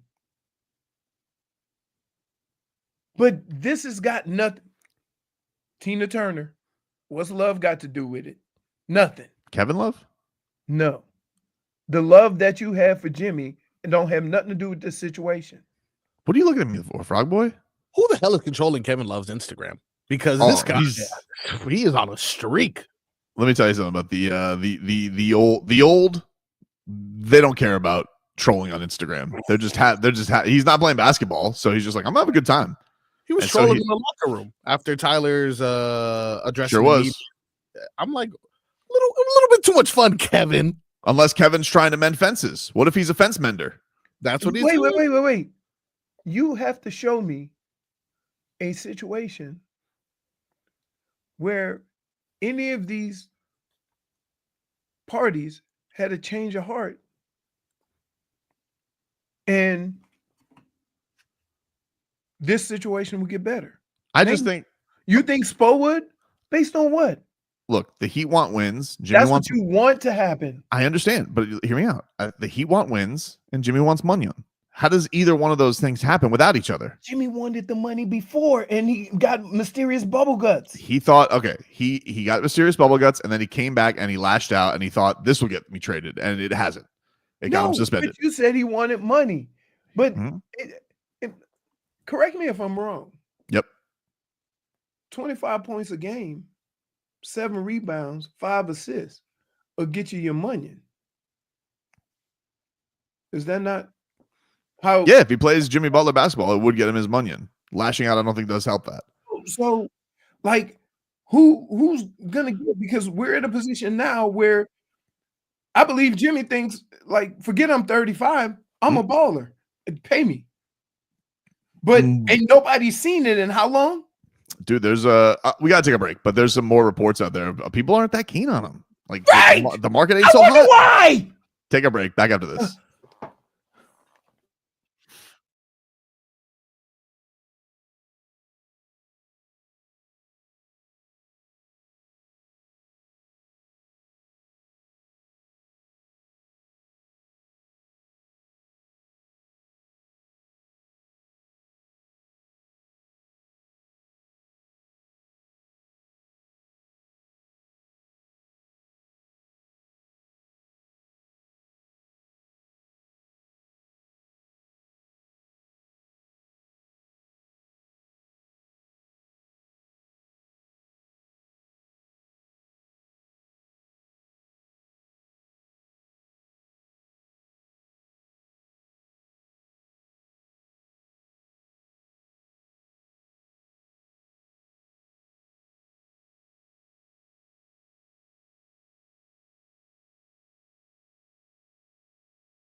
Welcome back, everybody. Hey, Leroy, can we get a weather update from the Demesman and Dover Law Firm? YourAccidentAttorneys.com. Free consultations 24/7. Call them at 866-954-MORE. Sure can. We're looking outside right now. The breeze has picked up. Winds are coming out of the west, maybe a little of the southwest at about 15 miles an hour. It is partly sunny, or you can say partly cloudy, whichever floats your boat. And I'm going to say right now it's like 75 degrees, but it's going to be warm, a little bit warmer than it's been the next couple of days, and it's going to get cold, straight cold. Can we talk about how I lashed out at Marcos? You've been lashing out. Well, You this know one why? was, I'm going to tell you why you've been lashing out. Hmm. You've been lashing out because you fully haven't understood the situation, how so? and you're ignoring a whole bunch of aspects of it. I don't think I am ignoring. I think I've been the most aware and keen No. on this situation from jump. Let me explain something to you. In order for a situation to get better, Mm-hmm. somebody has to do something differently than they've been doing. Mhm. I'm going to give you the three parties involved: Yep. Spo, Jimmy, and Pat. Mm-hmm. All very strong-minded people. Right. But Spo's the most adaptable. Is he? Yes. Okay. I don't believe that. Okay. Because I believe that he has a responsibility for 15 guys. and That not is one. fair, but I wonder when those 15 guys get embarrassed by a terrible team and they think, maybe we kind of do need Jimmy Butler. Like it hasn't happened when Jimmy Butler was playing? It has happened before. Okay. Okay. So, But you don't think it reassesses you? I think you always say these guys are competitors. That doesn't reassess things. yeah, but again, the only information I have on this whole situation is what Jimmy told me he was going to do. That's fair. I don't know what he could do. Like Jimmy No, being he Jimmy told you what he was going to do and he didn't do it. Do it. I know Jimmy being a wild card cannot be accounted for because he could definitely go out there again and just completely tank it. And then what? But Then what? Then you're in a worse situation because well, I mean, you're kind of in the same situation. I think for him, it's just a question of he very clearly is fed up with Pat Riley. That I don't think is going to get anywhere Pat Riley is not in that room. in the locker room. Right. Yeah, I get you. I don't know. And I don't know how his teammates feel about it. I think there's some that would welcome it. I think there are others that are kind of done with it. I mean, I'm just saying that they would probably accept him back. Okay? But the They thing would probably accept him back. The problem that I have is, okay, there's two of the three guys that have to be there's only really one guy that has to do something differently than he's done. And that's Jimmy, because Jimmy's the only one that said he was going to do something and didn't do it. right. And I think that, for them to suspend him 7 games, like if it was a 1-game suspension, all right, we can reduce it. I mean, it's your suspension. You guys could reduce it if you wanted to. Why? Damn for the Kings tonight. All right. I mean, I don't understand what. But the bigger deal here is Frog Boii, who decided to take the side of Paul Pierce. I'm just saying. Which I have to say is no. the lowest of low for you, Frog Boii. Yes, You're twisting my words. You're twisting your words. You're losing to Paul Pierce. You gotta make sense. He made a little bit of sense, dude, and never has he made sense until you did what you did. What I didn't do. First of all, I look, guys. I want you to stop saying that because I'm getting harassed on social media by people left and right. Accounts are blaming me. People are thoroughly mad at me because of what they refer to as pot stirring, which I'm not a pot stirrer. I don't like that. You're a pot stirrer. Really? I'm not a pot stirrer. Oh, you're a pot stirrer. But you're saying Paul Pierce is making. Have some respect, Froggy. I mean, look, usually he's drunk or belligerent on TV doing something stupid. Now all of a sudden with the heat, in a vulnerable position, he's making points. He's making Is he? points. Oh, he's making points. Like, oh, okay. So let me get this straight. He feels like people are going to go against the Heat because every star ends on bad terms, but he ended as a Washington Wizard. Not a good end. Not a good end. And did I not? And that, like, just correct me if I'm wrong here. Mm-hmm. Did I not see him courtside looking like a cheerleader for the Celtics in the finals? Oh, So yeah. sad. Oh, yeah. So do tell. I would love to know. Like, why is he making sense, Frog Boy? Go ahead. He is saying, No, if he's making so much sense, if he's a clairvoyant, okay, please do tell. Why is Paul Pierce, the guy who got traded to the Brooklyn Nets when he thought that he still had some fight left for the Heat, which turned into Jason Tatum and Jaylen Brown? Do tell. Why did that not work out? Why would that also be something where he's making sense in a situation where Pat Riley's doing the exact same thing? Look, what he's saying is Heat culture is dying because Pat Riley is doing it again. What he always does, he picks a fight with the big superstar. Right. Whether or not he's correct about that or whatever happened with his horrible, stupid career as a basketball player is not necessarily what I'm pointing out. What I'm pointing out is now, because the Heat are in a vulnerable position, people like Paul Pierce can come out of the woodworks and say these ridiculous things, and now the family's fighting the family. And I want you to know, it's all because of you. It's not because of me. And you want to know something? It's not because of me. And family is fighting the family. The family's not fighting the family. Well, D-Wade, listen, maybe D-Wade is sticking his beak because he wants to replace Pat Riley. Oh, my goodness. Maybe. Look at that. Which means Paul Pierce was right. No, it doesn't mean that Paul Pierce is right. I think that's what that means. You want to do something? I want you to do something for me. Yeah. You edit because you cut us up out of context all the time, and like when you cut up, and I really, really am mad at you for this. I believe Brett Favre, and you just took liberties with that. I want you to just have for all time to say Paul Pierce was right. So when the Miami Heat rise to glory once again, you can always remember that you said that. My question is, will it be with or without Jimmy Butler? I don't know. Probably without. You know what? For a guy without. who has answers to everything, Probably without. all of a sudden, okay. Probably without. Well, according to you, this is going to lead to the next Jason Tatum and Jaylen Brown. No, it's not. It could. Really? That's what he says. I think the thing that's silly. No. Here's what I find silly about it. Okay, people are going to act like this situation is going to deter stars from coming to the Miami Heat. Who said that? Oh, like everybody. You got all these NBA players who think that Pat Riley's too set in his ways, that he's too rigid. Which here's a couple of things just to educate everybody for this situation. One, Pat Riley has been more lenient in his ways with Jimmy Butler than he has with any other superstar in the history of his organization. Including D-Wade. Two, and you just said it there, Leroy, he did this exact thing to his actual icon, who is responsible for everything elite that he's done in Miami. Mm-hmm. And Dwyane Wade rewarded him with getting him Jimmy Butler. So pray tell, do tell, why is Jimmy Butler the straw that's going to break the camel's back? I just find that a little bit weird from everybody. I can't really see the lot. It just sounds like one of those things. And listen, there's a chance Pat Riley's done after this year. He could retire. I could see it. I thought that before the whole Jimmy thing blew up. I was like, gets the court named after him. Now he's doing the Lakers statue. He's 80. Kind of feels like the time where Pat's thinking about riding off to the sunset. Now, situations change him. He may dig in his heels and not leave.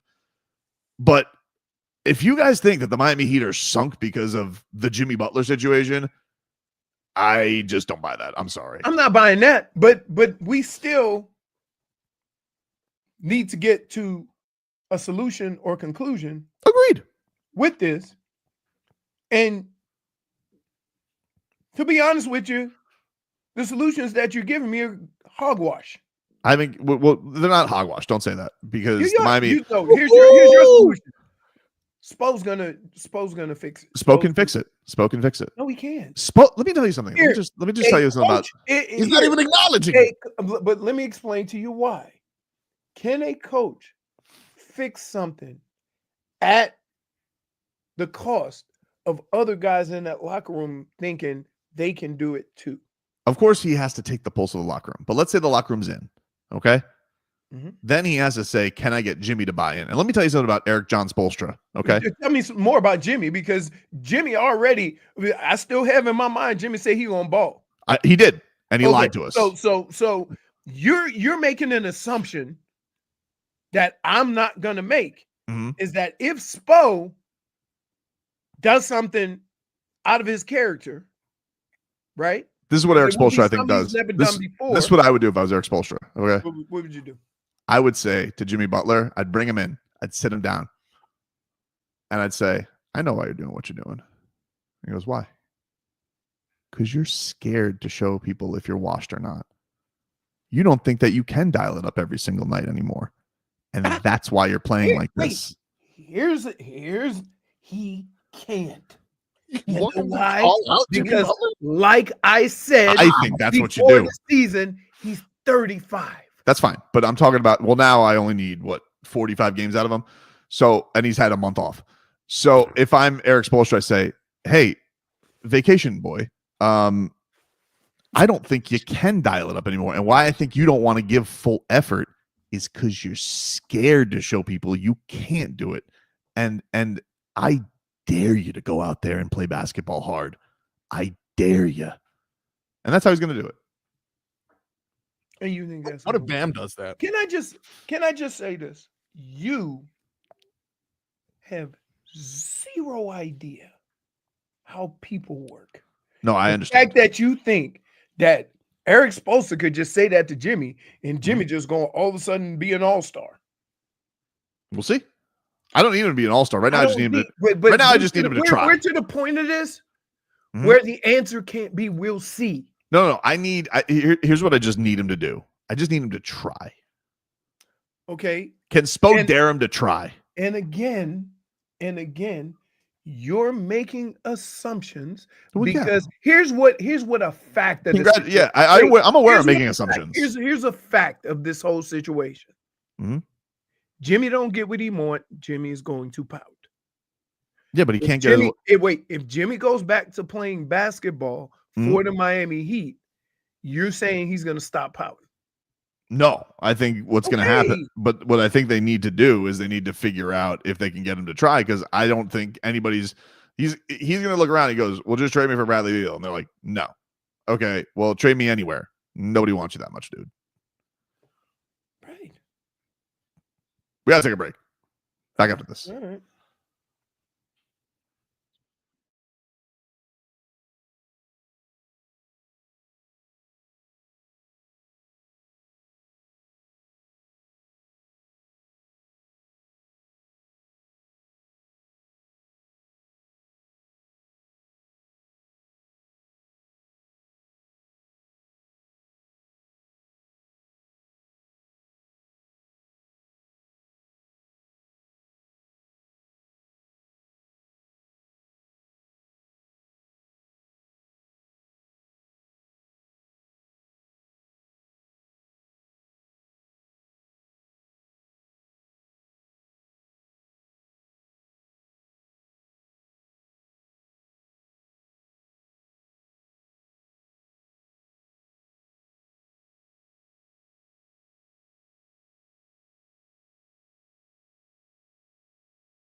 Oh man, I just watched Man Campbell's victory speech. He's good. Oh my god, can't believe we let that guy go over Adam Gase. Leroy, gather us around the locker room, my friend, and hand out your game balls and game bombs from a very busy weekend. Game ball goes to Mike Evans. Oh. Sneakily having a quiet Hall of Fame career. He has now done something that only one other person has done, and that is the great Jerry Rice. Yep. That means all the great receivers you've talked about or heard about, there's only two guys that have had 1,000 yards in 11 straight years. That's and Mike Evans is one of them. $3 million bonus he won yesterday. Yes. He earned yesterday in the game yesterday. Yes. That wasn't even the biggest bonus. What was the biggest bonus? Oh boy, in Seattle, quarterback. Gino? Gino got $6 million bonus. For what? Every game? It was a touchdown, win, and just a couple other things. He had numbers he had to get to. $6 million. That's cool. Do you get that like right away? Like, how does that hit? No, they like when the season's over. Oh, okay. Be cool if you woke up the next day and it's just in your account. Like a lot of times, not only did I get a bonus, but it went into my next year's contract. Ooh, all right. So you actually got it twice. You got your game bum. My game bum goes to Tyreek Hill. Yeah. Because, like, man, I've never heard anything like this. He has just changed his avatar on social media because he doesn't walk out on social media. He changed it to Antonio Brown peace sign, but he changed his face to it's now his face on Antonio Brown's body doing this. Hilarious. That's dude, regardless of how you feel about that, how the season went, there's a lot of people in that building that have supported you, right? And have compensated you no matter what. Like, they went out of their way not to pay other people and to redo your contract. Yeah. Yep. Like, yeah, so that has to mean something. Right? Like when the player says, I've given you everything and you're not going to extend me or whatever, that works both ways. I think it's a rough look. I don't know what this means for his future with the team because obviously, look, he's, when he's at his best, he's very important to winning. But if he doesn't want to be, things get adverse. Like, okay, yeah, listen, Tua might get hurt again next year. Are you gonna pack it up and fold again? Like, or are you gonna, or because like I just think that hey, it was all gravy the last couple of years when you were a record breaker, right? So I don't know. Did you think like now because he didn't get 1,000 yards, what, he can't go back to the Dolphins and re-up again? Is that the problem? No, I don't even think it has anything to do with numbers. It's like when you look at Tyreek's numbers, you also got to consider what role he played in that. Yeah. Oh, dude, drops galore. Right. And so to sit here and say, oh, I'm not being used or I'm not being this, like, let's go with human nature. If a quarterback has questions on whether you're going to catch the damn ball, he stops throwing it to you. I don't care who you are.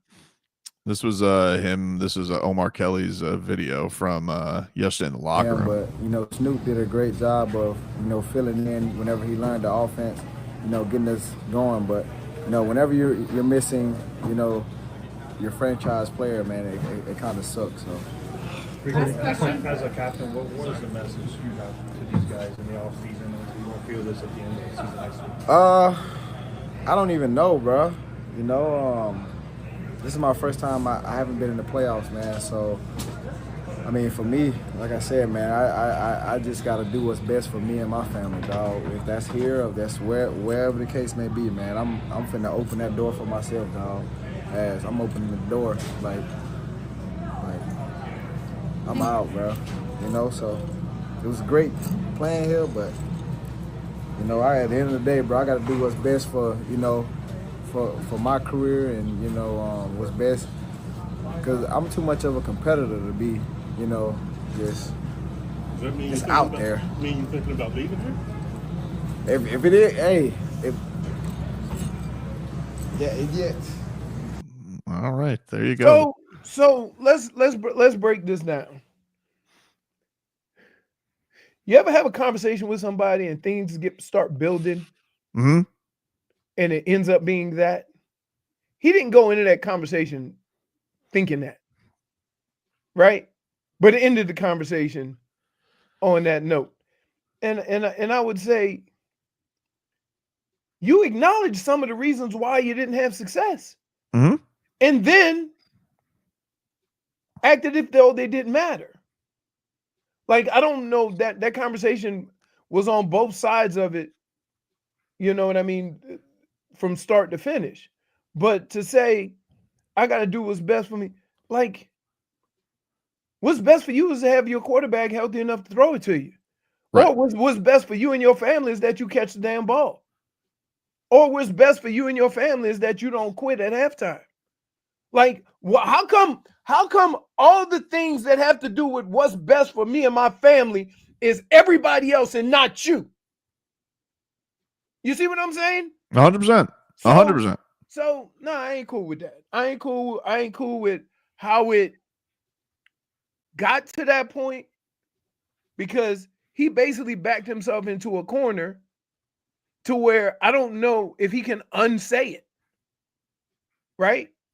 Like, that's why after a game, after a loss, after a rough season, you always take a deep breath, just comment on the game at hand, and keep in mind that if you only talk about the game at hand, you're going to have to talk about why you didn't go out and play the second half. Omar tweeted out yesterday, he says, I haven't addressed this on Twitter because it wasn't, this isn't the ideal space since people genuinely don't listen. Tyreek Hill denied our request to talk initially. He was frustrated and didn't want to say things he regretted. He was strongly encouraged to talk to show that he's a leader, and he did. However, as we all know, Tyreek's battled maturity issues his whole career. At the end of the interview, he let his frustration get the best of him. I expect he'll walk this back, but the damage is done. The damage was not being Miami's most targeted player all season. Tyreek knows he's better than how he played this season. He's frustrated, and he didn't get to show for whatever reason, and he's clearly a poor loser. This is now a Mike McDaniel issue, and he now must go from buddy to disciplinarian. Can he? So the sore loser part is true. Like, we're all like that. We all hate to lose, right? Some more than others. The more competitive you are, the more you hate to lose more, right? That being said, you can't be that person. You can't have these comments and then say I'm out the second half. Right. Like, the two don't go together. Right. And I think that he spoke before Mike McDaniel revealed that. I think we were all wondering why he didn't. And he had said that he had said something to the effect of, we saw the Chiefs score.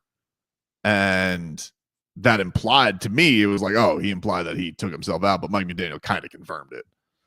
So because I guess because the game was up, because I guess yeah, from what I understand, at MetLife they were showing highlights of the game to kind of get the Dolphins to let up. I guess I don't know. I mean, we all saw what the score was, and apparently New York Jets fans were yelling at it. It's 24-0. Bo Nix, light it up. Could you imagine? Yous don't gotta try us no more, cheaters. You know it's what? over.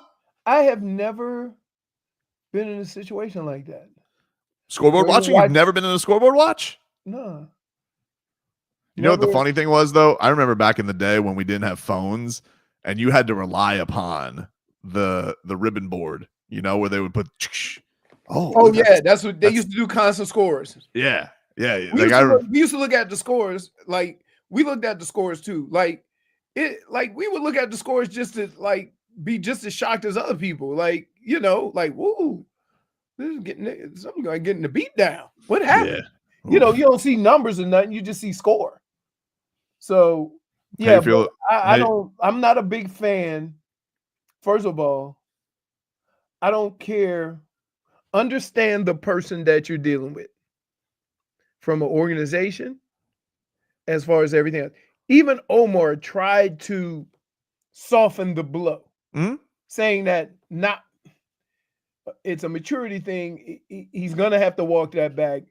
It's not a good spot to be talking to Tyreek. Right? It really isn't. So yeah. You're right, Froggy. I'm hurt, dog. I'm hurt. It did seem like he didn't start that interview with the intent of hosing everyone down. It does seem like it boiled up, but I think you're right, man. Damage is done. How do you go back from that? How do you come back from saying I'm out? The same way everybody else does. I don't know. Like, it's very easy for Tyreek to come out and say, I didn't even want to get interviewed because I was just pissed off or whatever, but I did it, and it boiled and got to that point, and I probably regret saying it. That's a mature response. A lot of times you come at us for assuming he's going to do that. I said what he should say. Yeah. And what has he done when you start off that conversation by saying immature, it's highly unlikely that he will. Right. Which is the same thing I said to you with Jimmy. Yeah, but Jimmy, here's the thing with Jimmy. Jimmy's move was calculated. Like the thing that Jimmy is, to me, this has all been part of the plan for Jimmy to get the Heat to a breaking point where they will trade him. And from my standpoint, there's a little bit of a difference there in that Jimmy almost plotted this throughout. Okay, I'm sick. Then I'm gonna. It's like you guys have the time. Then Pat Riley has his whole statement where he says not trading Jimmy Butler, and Jimmy Butler's like, okay. And then he had this whole thing go out, and then we have the press conference where that was all very clearly like orchestrated by him to make it known, I'm done. I don't think Jimmy Butler acted off of emotion. I think that the emotion he has been at this point basically since whenever the Heat. I think the Heat said no to the extension. I think at some point Jimmy Butler, this is just my theory, I don't know this. I think at some point this season, Jimmy Butler was genuinely happy again being in Miami, and he was hopeful that the Heat and his agent would go back to them and be like, extension? And the Heat said no, and then all of this has flared up. That's my thought. He thought he could play a couple of good games, still have the team at 500, and they would extend him? Yes. Well, I think that was, they were playing pretty decent. I think that he had just had a really good performance. 500 though. Understood. But I think that's what happened, Leroy. That's my guess. I get it, but I mean, let's be realistic here. Mm-hmm. I'm not blaming anybody. I'm not blaming the Heat. Extension based on the fact that you're leading the team to 500. It'd be different if they were second in the East.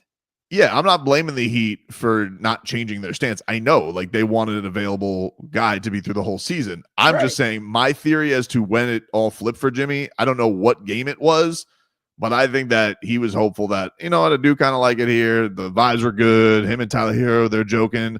And then all of a sudden it's like, oh, an ankle injury turns into an illness. And then, okay, eventually you have to come back from the illness. And then, we all know what happened. We all saw what happened. I just don't think, like, for whatever reason, you can't complain about getting an extension if that's what you're going to give the organization. Agreed. Like, and keep in mind, he was the one. Nobody said if he wants an extension, he better go out and earn it. If he wants this, he better go out and hoop.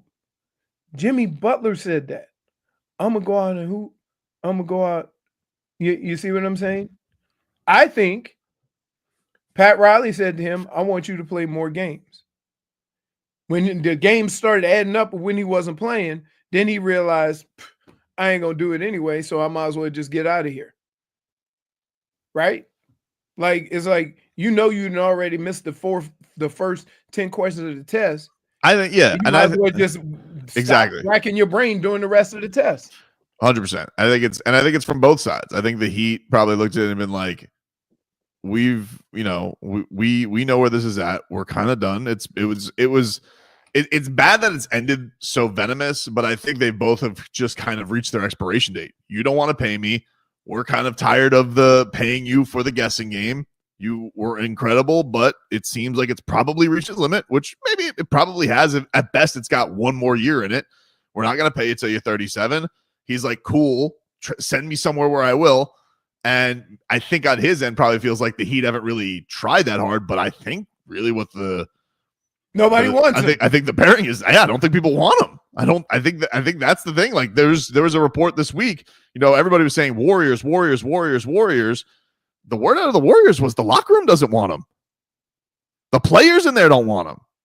Ethan Skolnick made this point this week, which was a good one, that Steve Kerr spent all summer on the same staff with Erik Spoelstra. You don't think that there were some stories over some French wine while at the Olympics? I just think that. Why are you looking at me like that, Froggy? Does Jimmy think his value is higher than what it is? I think it is. Yeah, I think so. Okay. I think so. I mean, 35 is the kicker for me, and I told you that. Mm-hmm. Because when that comes crashing down, that's coming. You know what hurts my heart, though? I know the market isn't big, but I know that if he does end up going somewhere, Jimmy Butler's going to be on a revenge tour. No, and if the body holds up, I think he's going to try. There you go. I think he's going to try. Well, I think he's going to give maximum effort, and then something's going to happen. He's going to miss the last month of the season. I'm still waiting for Kevin Durant to just go to the Suns and be like, I'm unhappy. Yeah. Waiting on that for sure. Why don't you trade Jimmy Butler for me? You think they do that? And be stuck with Bradley Beal? I mean, they are stuck with Bradley Beal. Bradley Beal could sit here the entire time and be like, I like Arizona. Because if you're Bradley Beal, you're like, Bradley, aren't you sick of it here? Wouldn't you want to go to Detroit? And if I'm Bradley Beal, I'm like, I think I like the golf here. Is he the only one with all these deals that has a no trade clause? I think it's him and LeBron. I think are the only guys with no trade clauses. There's some guys who have like caveats. Like I think if you're on like a 1-year deal with a certain amount of experience, you get to negate trades. But as far as like multi-year deals, I think it's him and LeBron. I think are the only guys who have it. And that was got Bradley Beal in the same class with LeBron. I don't have him in the same class. That's literally what it is in the league. He's literally the only guy who has that. I'm just saying. And I think, and from what I understand is his agent, Bradley Beal's agent is the father of the Suns, like head of basketball operations. So like he kind of did daddy a solid bringing in Bradley Beal because Bradley Beal wanted to come to Miami and Miami was like, we'll only trade for you if you wipe out the no trade clause, which he wouldn't do.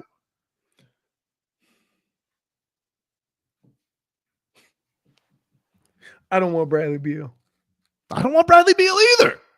And by the way, this comes from somebody who really wanted Bradley Beal. You wanted everybody at one point. You scored 25. I understand. Wait, I know. You scored 25 and Tobin's whale antenna goes up. In fairness, though, I love everybody because let me tell you something. I had one good moment on Saturday, and it was Keyshawn Johnson with that chase down block. And I was like, he needs more minutes. That's me. I understand. I know what I am. Really?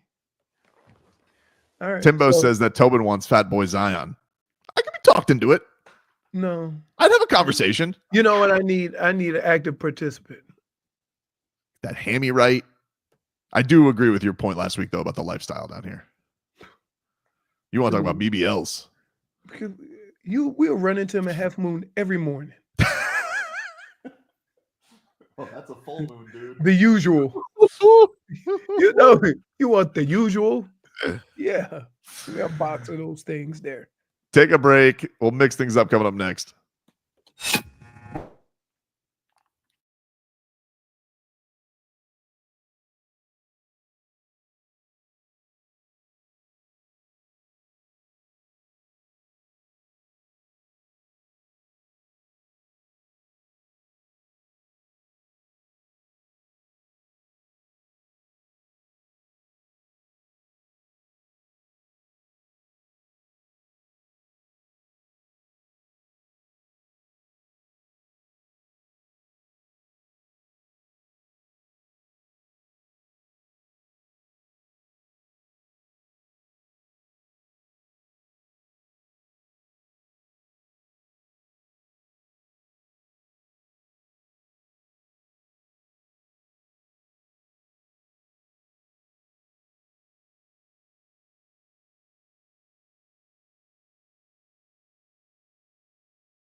Welcome back, everybody. Tobin and Leroy here with you, 560 WQM. Oh, hello, Jennifer. Oh, Jennifer. That's the brightest color you've worn in a while. New year, new Yeah, me. what's up? New year, new you? New Year, of course. No goth? Never that. All right. I can't separate myself from my roots. Understood. Frog Boii. Yes. Let's get to that point of the day where we mix it on up, dude.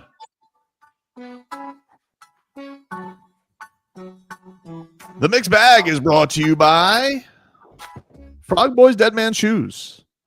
For the best shoes from the dead, it's Frog Boii Dead Man Shoes. Appreciate that. You can catch us at Aventura Mall today, where another dead man will be selling some clothes.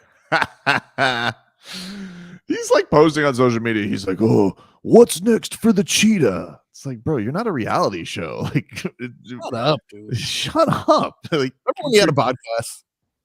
I do. Much like his game yesterday, he tapped out on that too.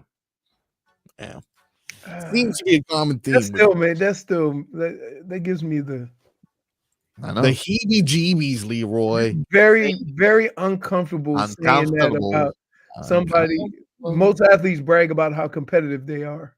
He did in that very press conference in which we learned that he quit 45 minutes before that. Very strange. Very strange. We will hear from some of the participants from yesterday's season finale, including the head coach himself. Lost another challenge, by the way, I think, if I'm not mistaken.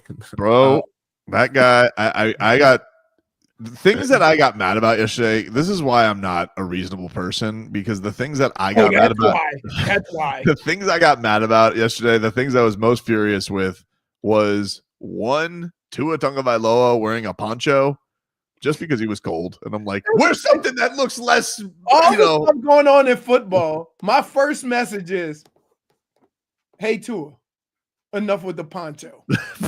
like, all of the football going on, the excitement of playoffs and this and that. Hey, Tua, enough. He needed someone to flash out on. So, oh my goodness. And then Mike McDaniel losing that challenge. I'm just like, of course, go down the way you came in. 4 for 19 all time. How is that possible? Because you know what? He's one of those guys that challenges from his heart and not from what he knows and sees. There's a booth that has all the angles. He goes, I'm eyeballing it, guys. Red flag.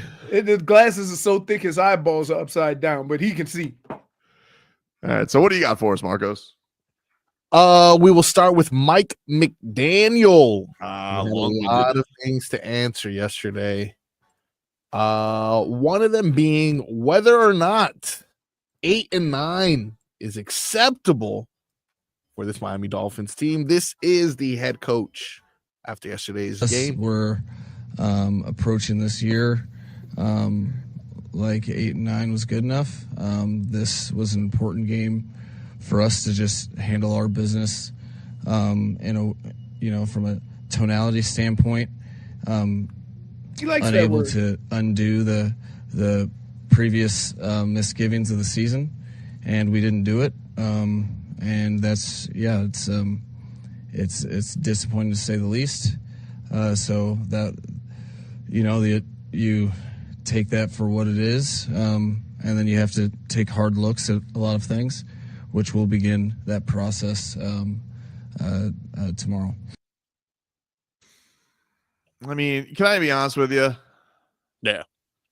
I'm glad they didn't finish 9-8 and if they're not going to make the playoffs, I'm glad that they didn't finish with that horse bleep winning record, because really 9-8's not a winning record.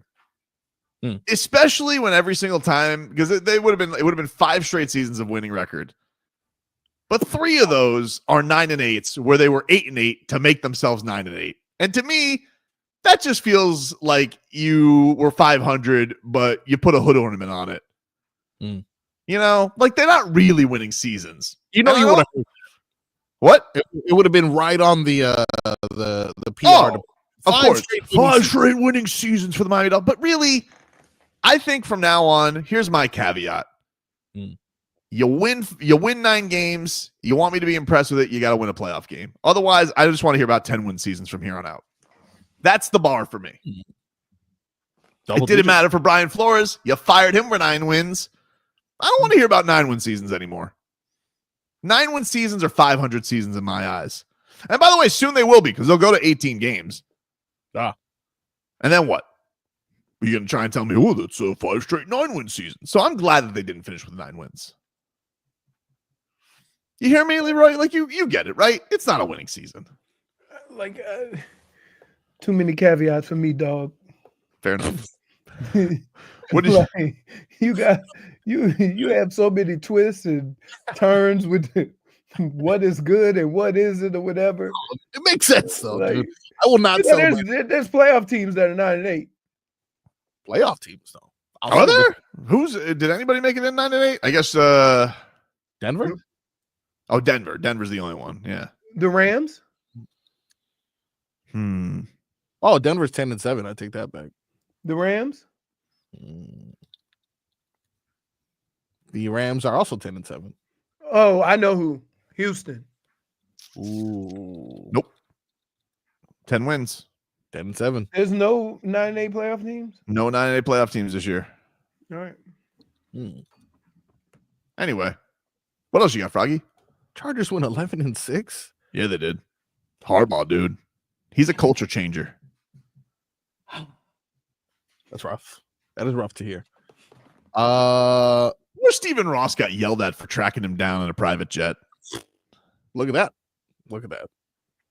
Guy never. Go ahead. That cost them a first-round pick and an extra $4 or $5 million to the coach they had. No, that was the other chair. That was I don't think he got. I don't to San Francisco. Remember? Yeah, but I don't think he got busted for tampering on Harbaugh because he did have to give a. He had to give a little sweetener to Tony Sperano because he was seething. Oh, dude, that was one of the weirdest press conferences I've ever been remember to. they had him in the meeting. I was there, dude. I was at that thing. That was so crazy. They gathered us around this oaky boardroom with a long boardroom table, and I was sitting behind Frito and Hank Goldberg. And I'm just looking. The only thing I noticed the entire time, Leroy, because I was on the side, I was a wee lad. Well, I wasn't small, but I was younger. And I'm just sitting here and I'm looking at Tony Sperano with his strap-on sandals, and that dude, his leg was twitching the whole time. He was fuming. That mean he was fuming, or maybe it was lunchtime. I don't know, dude. Rest in peace to the great Tony Sperano. Anyway, I'll tell you what, those teams were tougher. Oh yeah, dude. Oh yeah. What so anyway, what do you got to say about what did Aaron Rodgers have to say, dude? Aaron Rodgers on whether or not he'd play for another team next year following his breakout performance against the Dolphins. Consider going elsewhere if you wanted to play, or is that in your mind almost too much, to start all over again with new teams? Well, I've done it once. Obviously, there's a lot of hypotheticals here. So, if I want to play, hypothetical number 1. If they want to move on, hypothetical number 2. Would I be willing to play for another team, hypothetical number 3? The answer is yes. Oh, all right. Oh, okay. Okay. I didn't expect you say if you say yes, you say yes to everything. There's no follow-ups. I will. I got Aaron Rodgers on a one-way ticket to the Raiders, dude. Raiders. Who else got fired? Devontae Adams would be like, "Are you serious, dude?" That's a point. Ooh, what about the Saints? What about the Saints? Ooh, I mean, they got Derek Carr, who's the same. Samesies. Yeah, but you know them. They kind of want to they'll want to mix it up, dude. He can't deal with New Orleans. Them people don't play with that nonsense and that all that wishity flippity floppity talk and all that. But yeah, it's I don't know. What else you got, Froggy? They got Rattler. We are in the shadow of another team that began a rebuild about 4 years ago after going 3-13. Man, Campbell. Yeah. Speaks on the Lions' core players over these past 4 years and how they were able to turn it around to be one of the best teams in the NFL. This has been in the making for a while. You know, it takes a special group of guys, and I think you kind of had to go through what we've been through over the last 4 years, the core of this unit, and then anybody that comes in, they fall in line because that's what we're built around is our core, and they really delivered for us today. Wow, he sounds. Every time that he's out there and he's emotional, he sounded like he had to gather himself though. He had some man tears before he got to that podium. That's far from biting kneecaps. By the way, who's that guy that they have on the Lions who looks just like Van Ginkel? So it's funny. I actually had to search that up last night. He's a linebacker, but he's bigger. He's an middle linebacker, right? It starts with an M. His name's Alex A something. Let me see. Oh, Anzalone? Anzalone. Something like that. Yeah. Yeah. He's number 34. Yeah. Man. Tangibles. Another one. All right, we'll take a break. Final hour coming on up here on the show, and we'll dive into lots more future of the Dolphins, future of the Heat. It's all happening for us, baby.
stereo. It beats for you, so listen close. Hear my You want to know how Maroon 5? that is Maroon 5. You want to know how like the Jets are a circus? Yep. I quickly read something on the internet by Adam Schefter, and I genuinely thought they were about to interview the Get Up host for their GM position. Because it read, Jets requested to interview Mike Greenberg, who grew up a Jets fan on Long Island. And I was like, wait, what? But I almost believed it because I was like, that has to be Schnarf Nerd or it's just the Jets. Yeah. But apparently, the Jets requested to interview a general manager interview with Buccaneers assistant GM Mike Greenberg, who grew up a Jets fan on Long Island. Okay. It's another. Do they not want Louis Riddick? He's going to get a lot of interviews. Well, he got interviewed. I'm sure they're going through their whole process of it. Rex Ryan's peacocking around saying he's going to be the next head coach. Then you know who's not going to be there. Who? Aaron Rodgers. Aaron Rodgers. Oh yeah. He hates Aaron Rodgers. He doesn't see. Here's the thing. You can not hate the player, but hate the person's antics, and that's what makes you not like him, right? He's a Hall of Famer. Like, of course, everybody would like that level of quarterback on their team. Mm-hmm. It's the other stuff that's insufferable. Let's get to headlines here, which are brought to you by Doral Volkswagen. At Doral Volkswagen, choose from over 300 new Volkswagen models in stock, like the Tiguan, the Taos, and the Atlas. Remember, when it comes to Volkswagen, the great deals are at Doral Volkswagen. Hey, Marcos, can you look Yes, in sir. that? Can you look in that corner in the log in the building? Yeah, and see if we've gotten a recent delivery. You know, I would expect it to be larger. Like last time, I could see it from here. Right. Unfortunately, no, it's still. Oh, that it's still means no. That means no. I don't think so. Yeah. I would have seen it stacked up. Yeah. Now I see nothing, but I do see that they could be returning sooner than you think. No, you're talking. That's why I asked. That's why I asked. That's why I asked. Yeah. Because you know, usually that comes with New flavors. That comes with a delivery. Yeah, we need They need to up their flavor game too. We've been working on this delivery here for about 2 years, I think, at least. But they ain't stopped nobody from leaving with a case. Here was the Panthers. They're back in action tonight, 9:00 against the Avalanche. Hey, dude, can I just say this? This is not the time to. Why do you always ask for permission? Of course. It's your radio show. I appreciate your manners. I appreciate your manners. Leroy is sick and tired of today. hey, I don't I've been need, watching you. I thought we were Jennifer. I thought we were like this. You are the first one to start with the laughs. No, you can't love me after laughing. I'm so sorry, but like I've been watching this whole show. The last two shows. Friday, that was embarrassing. Okay. What did I Somebody do? who's supposed to have my back. Let me tell you something. What did I do? Leading the charge for the giggles. No, I didn't. With the Marcos is the one that threw your feet out there, okay? I didn't do that. Well, I'm not talking to him. Like, yeah. Man. Face. You should have blurred. Wait, when you didn't need a face when you said Leroy, but these toes. like, what do you need a face for? I should have denied it. Them not my feet. Nope. Don't recognize them. You got picture with the feet with the face? Not me. So anyway, what was I talking about? You got me all exactly. Way to go, Tobin. Yeah, way to it's go. all Tobin's fault, really. Yeah, it's Tobin's fault. I don't think he realizes he's muted again. And it wasn't me. It was him. Oh my God, dude. What are you doing? What? You were talking it out. Why you mute yourself so much? I'm sorry. I should just do you, which is just shake ice into the. Oh no. This is Leroy. Look at me. I'm playing in an ice machine. You know, it doesn't get the same effect when you're using a sippy cup. I know. Nothing says I'm less of a man like a grown ass man in a sippy cup. Oh, so what do you have? One cube in there, dude? I think it's probably all molded into one giant cube. I don't go shredded ice. Oh, like he's Leroy got like does. the big one, the whiskey. Yeah, That's what he has. I do. Multiple facet for water and for whiskey. I had a guy that said that determines how many drinks he has. By how long the ice cube lasts? Yep, he put the 1 cube in. He said, "Keep filling it up till the cube melts." All right. He said Anyway, usually like 3-4. The Panthers are back at the ice tonight. They're coming off a win against. I the know what I Penguins. was saying now. This time of year, like I can't do West Coast trips. Dude, I'm gonna just fuck try. up, dude. It's not even. That's like a mountain time. It's not even. It's a 9 o'clock puck drop tonight. The game will be over by 11. And then you're gonna ask me, did you watch any of the Heat? I'm not gonna ask you that. I know you're not gonna watch the Heat this week. I don't even blame you for not watching the Heat, but it is a legacy game for Bam Adebayo tonight.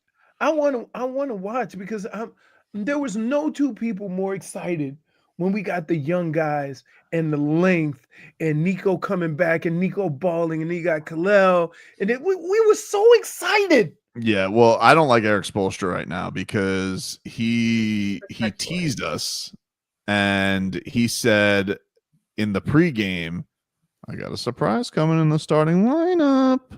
And I was like, oh, is he going to put Kalel in the starting lineup? Nope. Terry Rozier.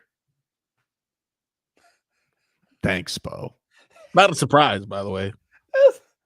Just returned to status. And then you took Duncan out the line. Like, yeah, it's like you went out here and you were like, I got a surprise for you. Shh, socks. Marcos, why? What? What are you talking about? No, it looks better.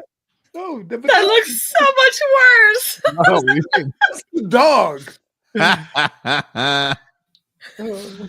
Your dog's sex toy is That gone. looks like pickle. I mean pixel. No, it just It looks like a pickle, worse. all right. I probably should send a picture of what it was beforehand. Oh, I think that works. My dogs really like squeaky things that they can chew all the stuffing around and then only play with the squeaky thing instead of just playing with the whole doll. Your toe defined the UM-FSU rivalry. Why? Somebody said my toe was playing cover 0 and all the other toes. Short-handed toe. Really? Try not to laugh here, okay? Anyway, here's Matthew Tkachuk after the Panthers' last win. What goes through your mind in that second? I was pretty surprised, to be honest with you. I guess I just had to go to the box and sit for a while, and then knew when I came out the 13-minute mark, try to make an impact for the last, half of the third period. But yeah, I was pretty surprised, but it is what it is, I guess. He lives life for chicanery. You think he knows, like, in the penalty box, you think he's got like some bubble gum in there just to keep him? He's like, secret stash. I mean, sometimes they continue their fight, like back and forth. Oh, I love when the refs are holding him back while they're skating him to the box. Like, Go, you're a bum. You know what? I can't. The hardest thing in the world for me to imagine. This is why I think hockey players are tough. Tough as hell. You got to get hurt. You get hurt. Nobody knows what the hell's wrong. You're bent over on the ice, and your only method to getting off the ice is to skate. So literally, your leg could be shredded, and you got to get up and skate with no help. They don't bring a stretcher out. They're like, we'll figure it out on the bench. Let's go. Stolen McRib says, Tobin, it's a miracle Ware is getting minutes at all. Right. It's crazy to me. Like, I love Spo. This is the only thing I have a problem with. I don't have a problem with how they're going to treat Jimmy, right? You be who you are, right? But at some point in time, with all this young talent, you can't be playing keep away. You gotta go ahead on and let them.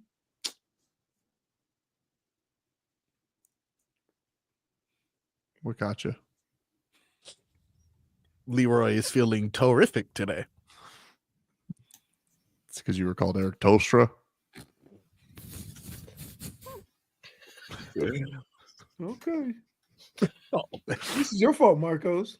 My toe wasn't even. My toe wasn't. You know who I really like? His toes are asking.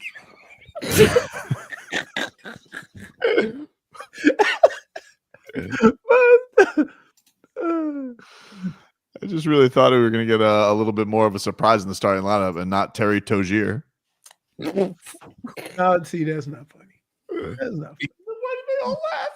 It's good though. We got Nikola Jovic. Tyreek Hill. That's good. This is your fault, Marcos.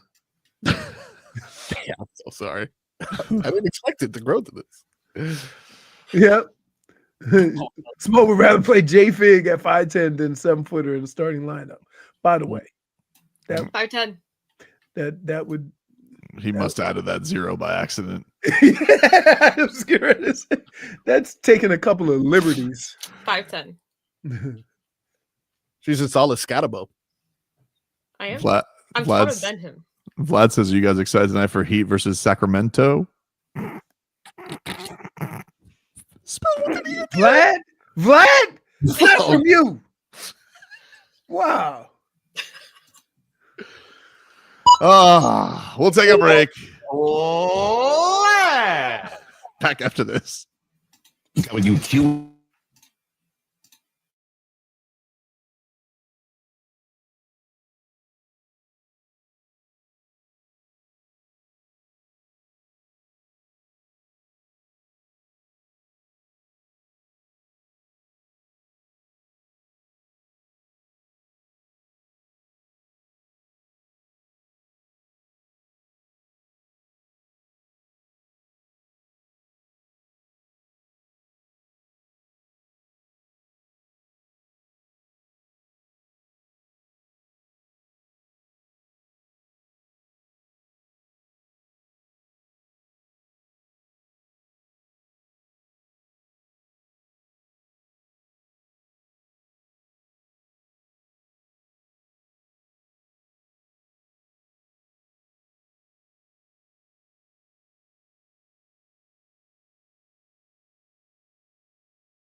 Welcome back, everybody.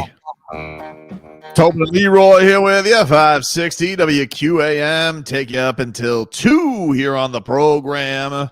Miami Dolphins finished the year 8-9, firing no one. I was excited to play another edition today of who we firing. And then I found out no one, apparently. No one. Maybe the special teams coach, right? At least the special team. Mike, you got to give me the special teams coach, right? He's got to go. Well, now you're in the school of Vlad. Streets need a body. Someone's got to go. Or does he get a pass because he had like 9 different long snappers this year? When they reassign Chris Grier, everybody be happy. I don't think it doesn't sound like they're going to reassign him, though. Isn't that like Stephen Ross? When you get that statement, doesn't that feel like nothing's happening? He could still be in the listen. He could still be in the organization, still making some decisions. They might have somebody else they call GM. I don't know, dude. Kind of sounded like he's sticky poo. He's sticking around. Does Crossman get fired because end of the season, Jason Sanders goes on a run, player of the month, Malik Washington, great return yesterday. Is that enough to save his job? I hope not. I hope not, too. I hope not. But he does. But like, if you're the guy that's responsible for about 10% of the plays all year, I just want somebody fired. Just somebody's got to get fired. Really? I don't know who, but someone's got to get fired, Leroy. I want someone fired. Why? Because this wasn't good enough, dude. It was not good enough. Okay. Sitting here and I'm looking and I'm like, all right, no Chris Grier firing. Mike McDaniel's not getting fired. He got a game ball. Wait a minute. We just had a whole hour conversation by Jimmy saying he was going to do something and didn't do it. Yeah. You don't think an owner or somebody's mind could change between now and the season?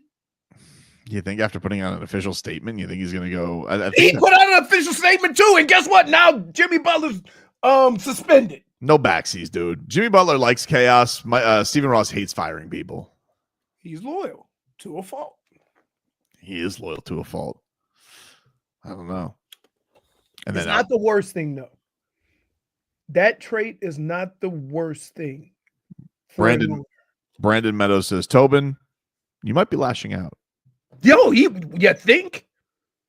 Because he don't want to say he was wrong about Jimmy Butler. What was I wrong about? You making an assumption. You assume a lot of things. Like you used to assume the playoff Jim VP and New Year and all that.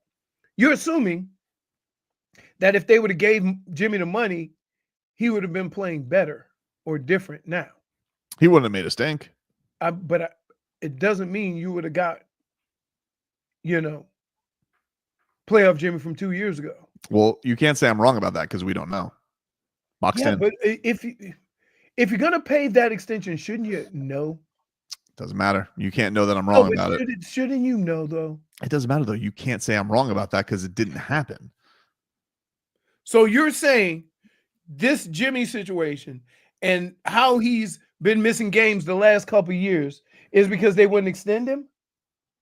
I'm not saying that's what happened. I'm just saying you don't know that he would have not made a stink and played to his best if he did get an extension. Okay. I get that. I understand what you're saying. Okay. You're 100% wrong because the only thing that he'd have to not give the extension is the amount of games that he played. Okay. And that's fact. Well, he definitely wanted a fake sick. But that's fact.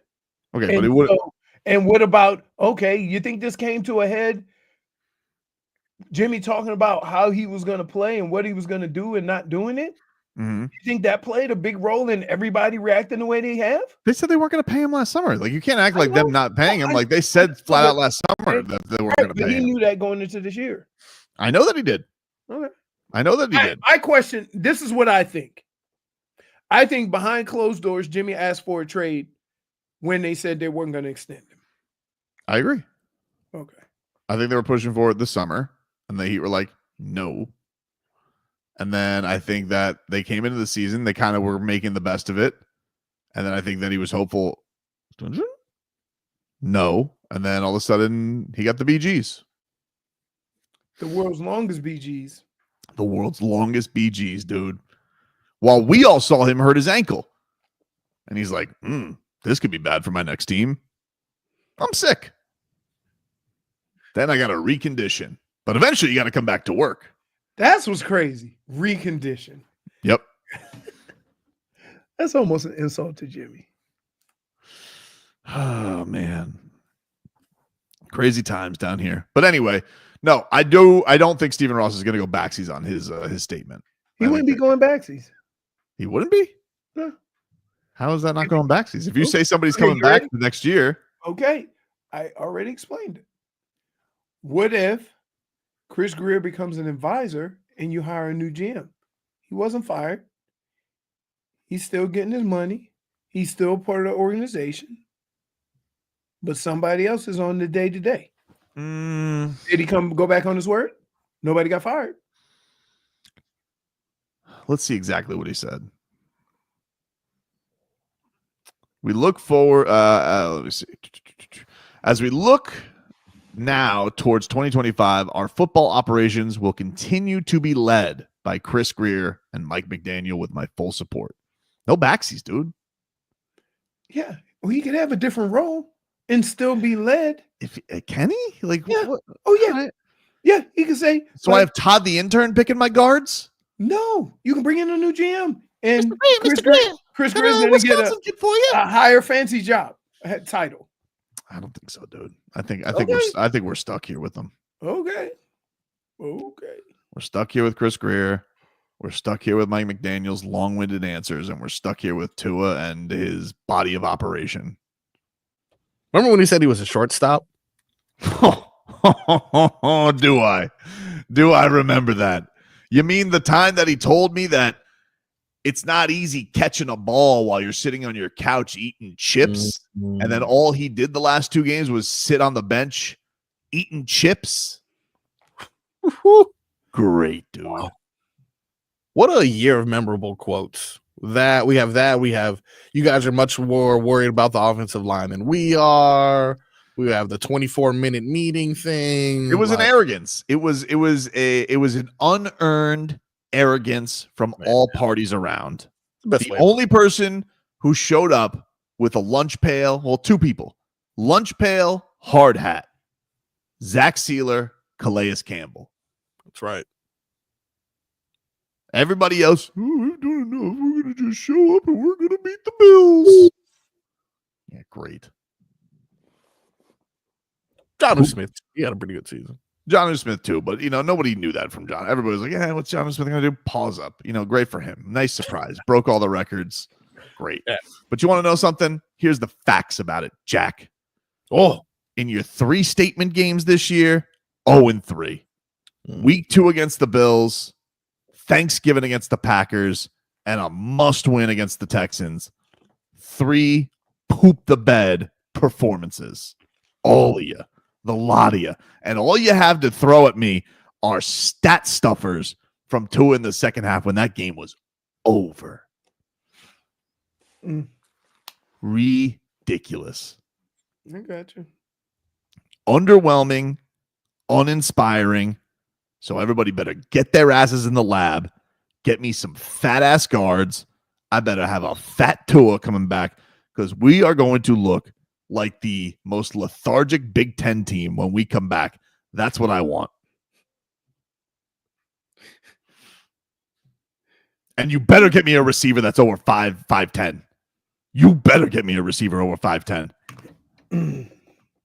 Man, did you see that big receiver from Atlanta? London? Is it London? Drake London? Jeez. He's good. Good. Was he undrafted? Drake London? No way. He was no, oh my god. Definitely far from undrafted. 8th overall. Oh. Yeah. I'm getting it mixed up with somebody else. At a USC draft. See where that happens. You almost had that loaded from the beginning of the show. I'm using the River Craycraft for something today. You best believe that. Oh, good. Adam Schefter says Tua is expected to be healthy for 2025. Well, that'll be useful. Thanks, Great. Shefty. until he won't be. Sweet. What got you this time, Tua? That damn thumb again, guys. Sorry. Man. Anyway, Calais Campbell comes back, or you think he's done? Let him go take a nap, dude. I mean, let him You want a 39-year-old? I mean, he is better than anything we had. I was saying he did pretty good last year. Zach Sealer was great, though. It sneaks up on you. Sacks for Zach Sealer. 10. Check this out. It sneaks up. You know who I want? Hmm? I want that big, sexy dude that caught that pick. He know what it's about. Oh, yeah. Oh, for the Raiders. The only thing that would have made that better was his fat ass trying to score. But he knew his limitations. No, and it was that was a solid slide, too. That was a solid slide, right? He looked like he was going to do a curly cue. He went down to one knee, another one spun around. Like, oh, yeah. That was fun. We'll take a break. Play a little all right on no to close things out here on a fun Monday. Back after this.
Welcome back, everybody. Time to get to our favorite Monday game. A little all right. No. I think you guys get it from this point out. My all right. Got to tip the cap. The Dolphins didn't want you. You were mocked for crying and drinking too much coffee. But yet here you were in a showdown for the 1 seed. Man Campbell, you get my all right, dude. All right. I got to say, I think I'm rooting for Detroit. I think I want them to win the whole damn thing. With all the injuries they've had, this would be amazing. I'm rooting for them, man. I think I'm rooting for them. Rooting for what I want. I'm going.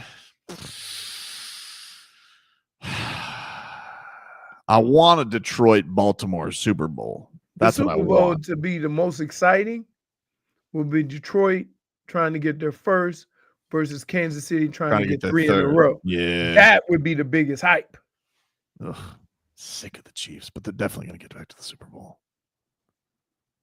Sick of them, dude. I tell you, I mean, please, Bo Nix, will you please just beat the Bills next week so at least I can laugh at them, please?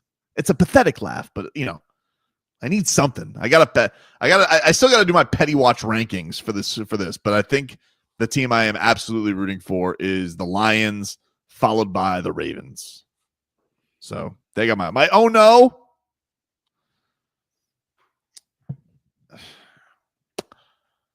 Miami Heat.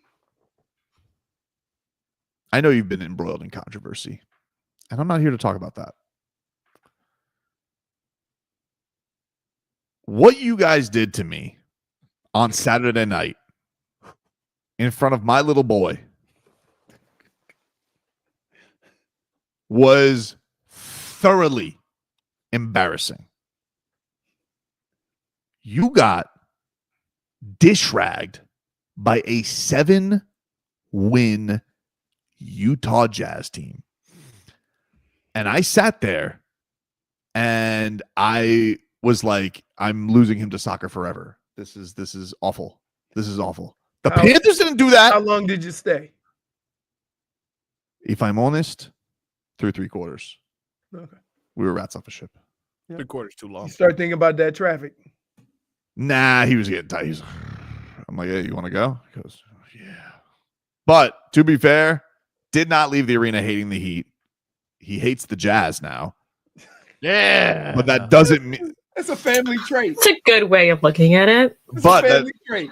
but that doesn't mean that you guys didn't embarrass me in front of my son. And I cannot I cannot let this crime pass willy-nilly. He did enjoy. By the way, we took a trip to the D Wade statue. He loved it. And then I showed him and his best friend. They're like, "What is this?" This is my house. And so I showed him this is my house. They were hyped. Oof. And then I had to explain to 9-year-olds the whole Jimmy Butler thing because his best friend Aaron's like, "Where's Jimmy Butler?" And I was like, "Well, let me explain."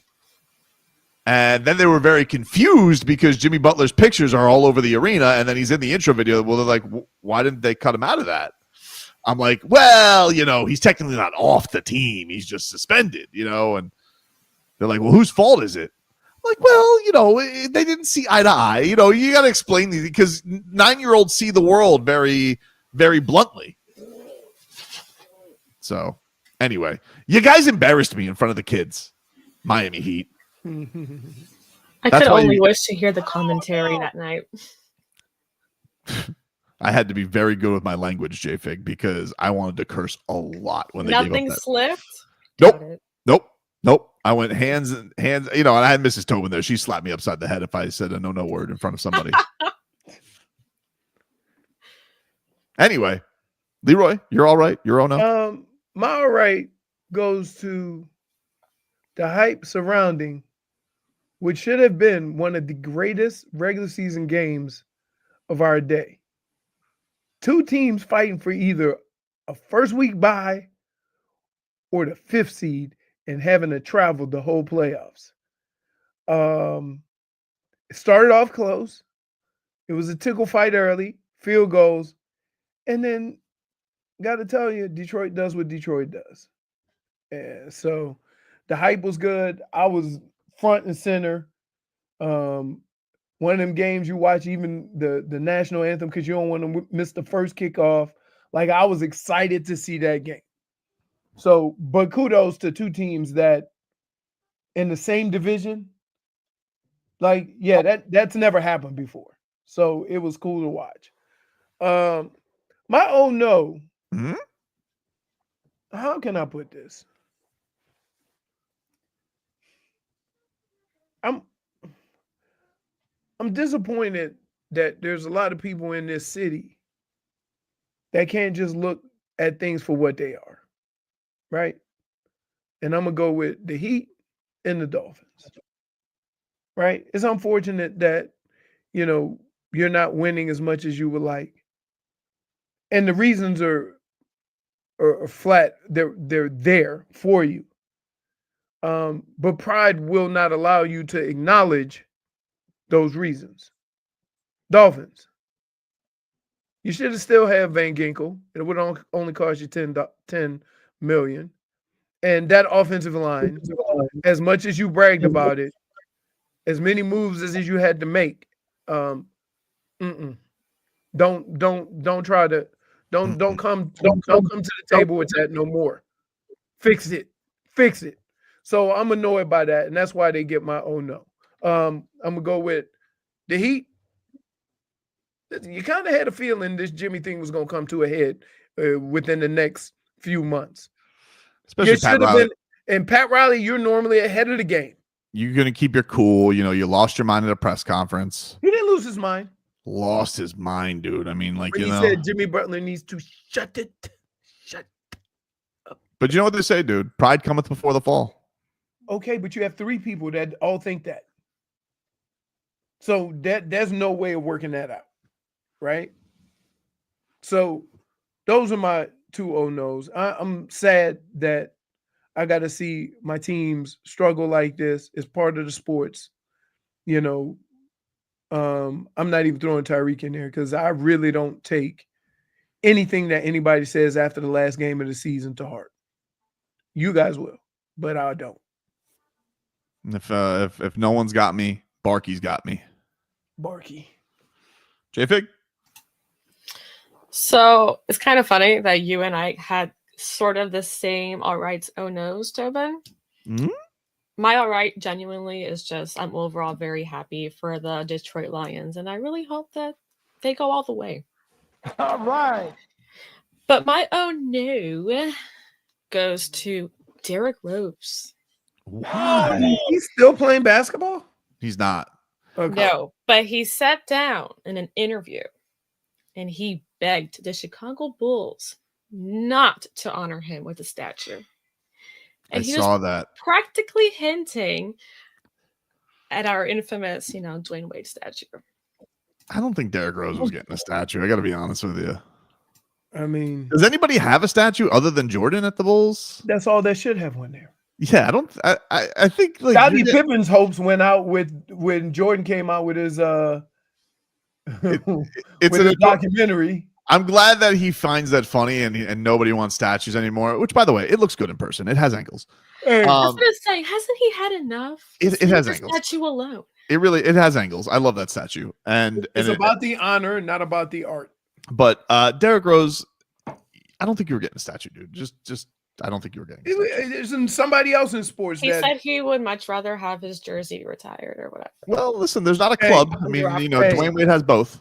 There's something to be said about people that overvalue their contributions, right? To say, hey, Chicago, don't get me a statue. Chicago's probably said, we weren't playing on it, bro. Like we're making some assumptions here. Noted, right? Derek. What was he getting celebrated for this week? Because they're just celebrating his Rose night. Was it just his retirement? Is that just what they were celebrating? Didn't he win MVP? Yeah, he was the youngest MVP I believe ever. That's the one he got over LeBron, right? 11, yeah. The petty MVP. The P in MVP standing for petty. Right. Yeah. All right. No. You think Derrick Rose, when we look at his career, do we think of him as being A great point guard or a point guard that was always injured? I think people are going to look at him as having one of the most incredible, 4 years to start a career, and then are going to think, what happens if he never gets hurt? What happens if he never? But no, he's Chicago beloved. Everybody loves him. Now, did Mario Chalmers take his cookies from that national championship? Yes, he did. And he got Thibodeau'd, right? Possible. Can't rule that out. But they love those teams. Chicago, I got to say that probably that 11, 12, 13 Bulls era, that's probably the most beloved Bulls era since Jordan. They love that team. Heat in 5, baby. Wow. That always changed that mood. Heat in 5. Man, what a time. Udonis Haslem dunking on all of them, coming off the foot injury. Froggy, what do you got? My all right goes to the man that carried us through this season, Mr. Zach Sealer. Sealer it on up. All right. 10 sacks with missing some games and getting Eichenberged in the middle of the season. That's what we call it now. You got to give him credit. Really one of the only bright spots of watching this team. And even to the very last game, he gave it his all. So he is definitely worthy of my all rights. You want a stat, Frog Boii? I would love a stat. It's from Travis Wingfield from the Miami Dolphins podcast. Zach Sealer is the only defensive tackle in the NFL to post double-digit sacks in each of the last 2 years. He becomes the first Dolphin with back-to-back 10-plus sack seasons since Cam Wake in 2016-2017, and the third Dolphin to do it this century, that one also being Jason Taylor. That is Dolphins royalty he is amongst. Pretty good. Pretty good indeed. What's your no? My oh no is not for the man who released it, but for the victims he's coming for. The Drake Revenge Tour continues as he recently dropped a freestyle aimed at the king, LeBron James. I saw this. Man, the Fighting Irish freestyle, as it is labeled, addresses how old buddy LeBron decided to switch up and they not like us. They not like us. They not like He hops on the trends. Why do you keep making that You song? know what's crazy? Here's what I hate about this whole beef. Yeah. Your beef is with Kendrick Lamar. Why are you going after others? Go ahead on and deal with that. Deal with the dude that you in beef with. Well, all these guys are Kendrick Lamar. Right. He That's already like I get in a fight with you and I hit Tobin because he was on your side. shouldn't have been on the other side. Should have been on the other side. Okay, so you just Kendrick Lamar, he won. We just gonna let that be. Did he win though? Who's the most streamed rapper of this year?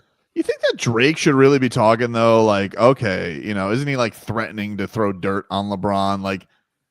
You think Drake doesn't have dirt LeBron could throw out there? You think that's a cool thing to do? You're proud of yourself, Drake?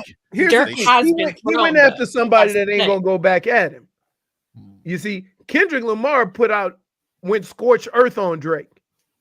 You see what I'm saying? Dude, he he tried- brought up all that stuff. LeBron ain't gonna do that. So that's why you go after LeBron. Because but- you know you ain't gonna get nothing back.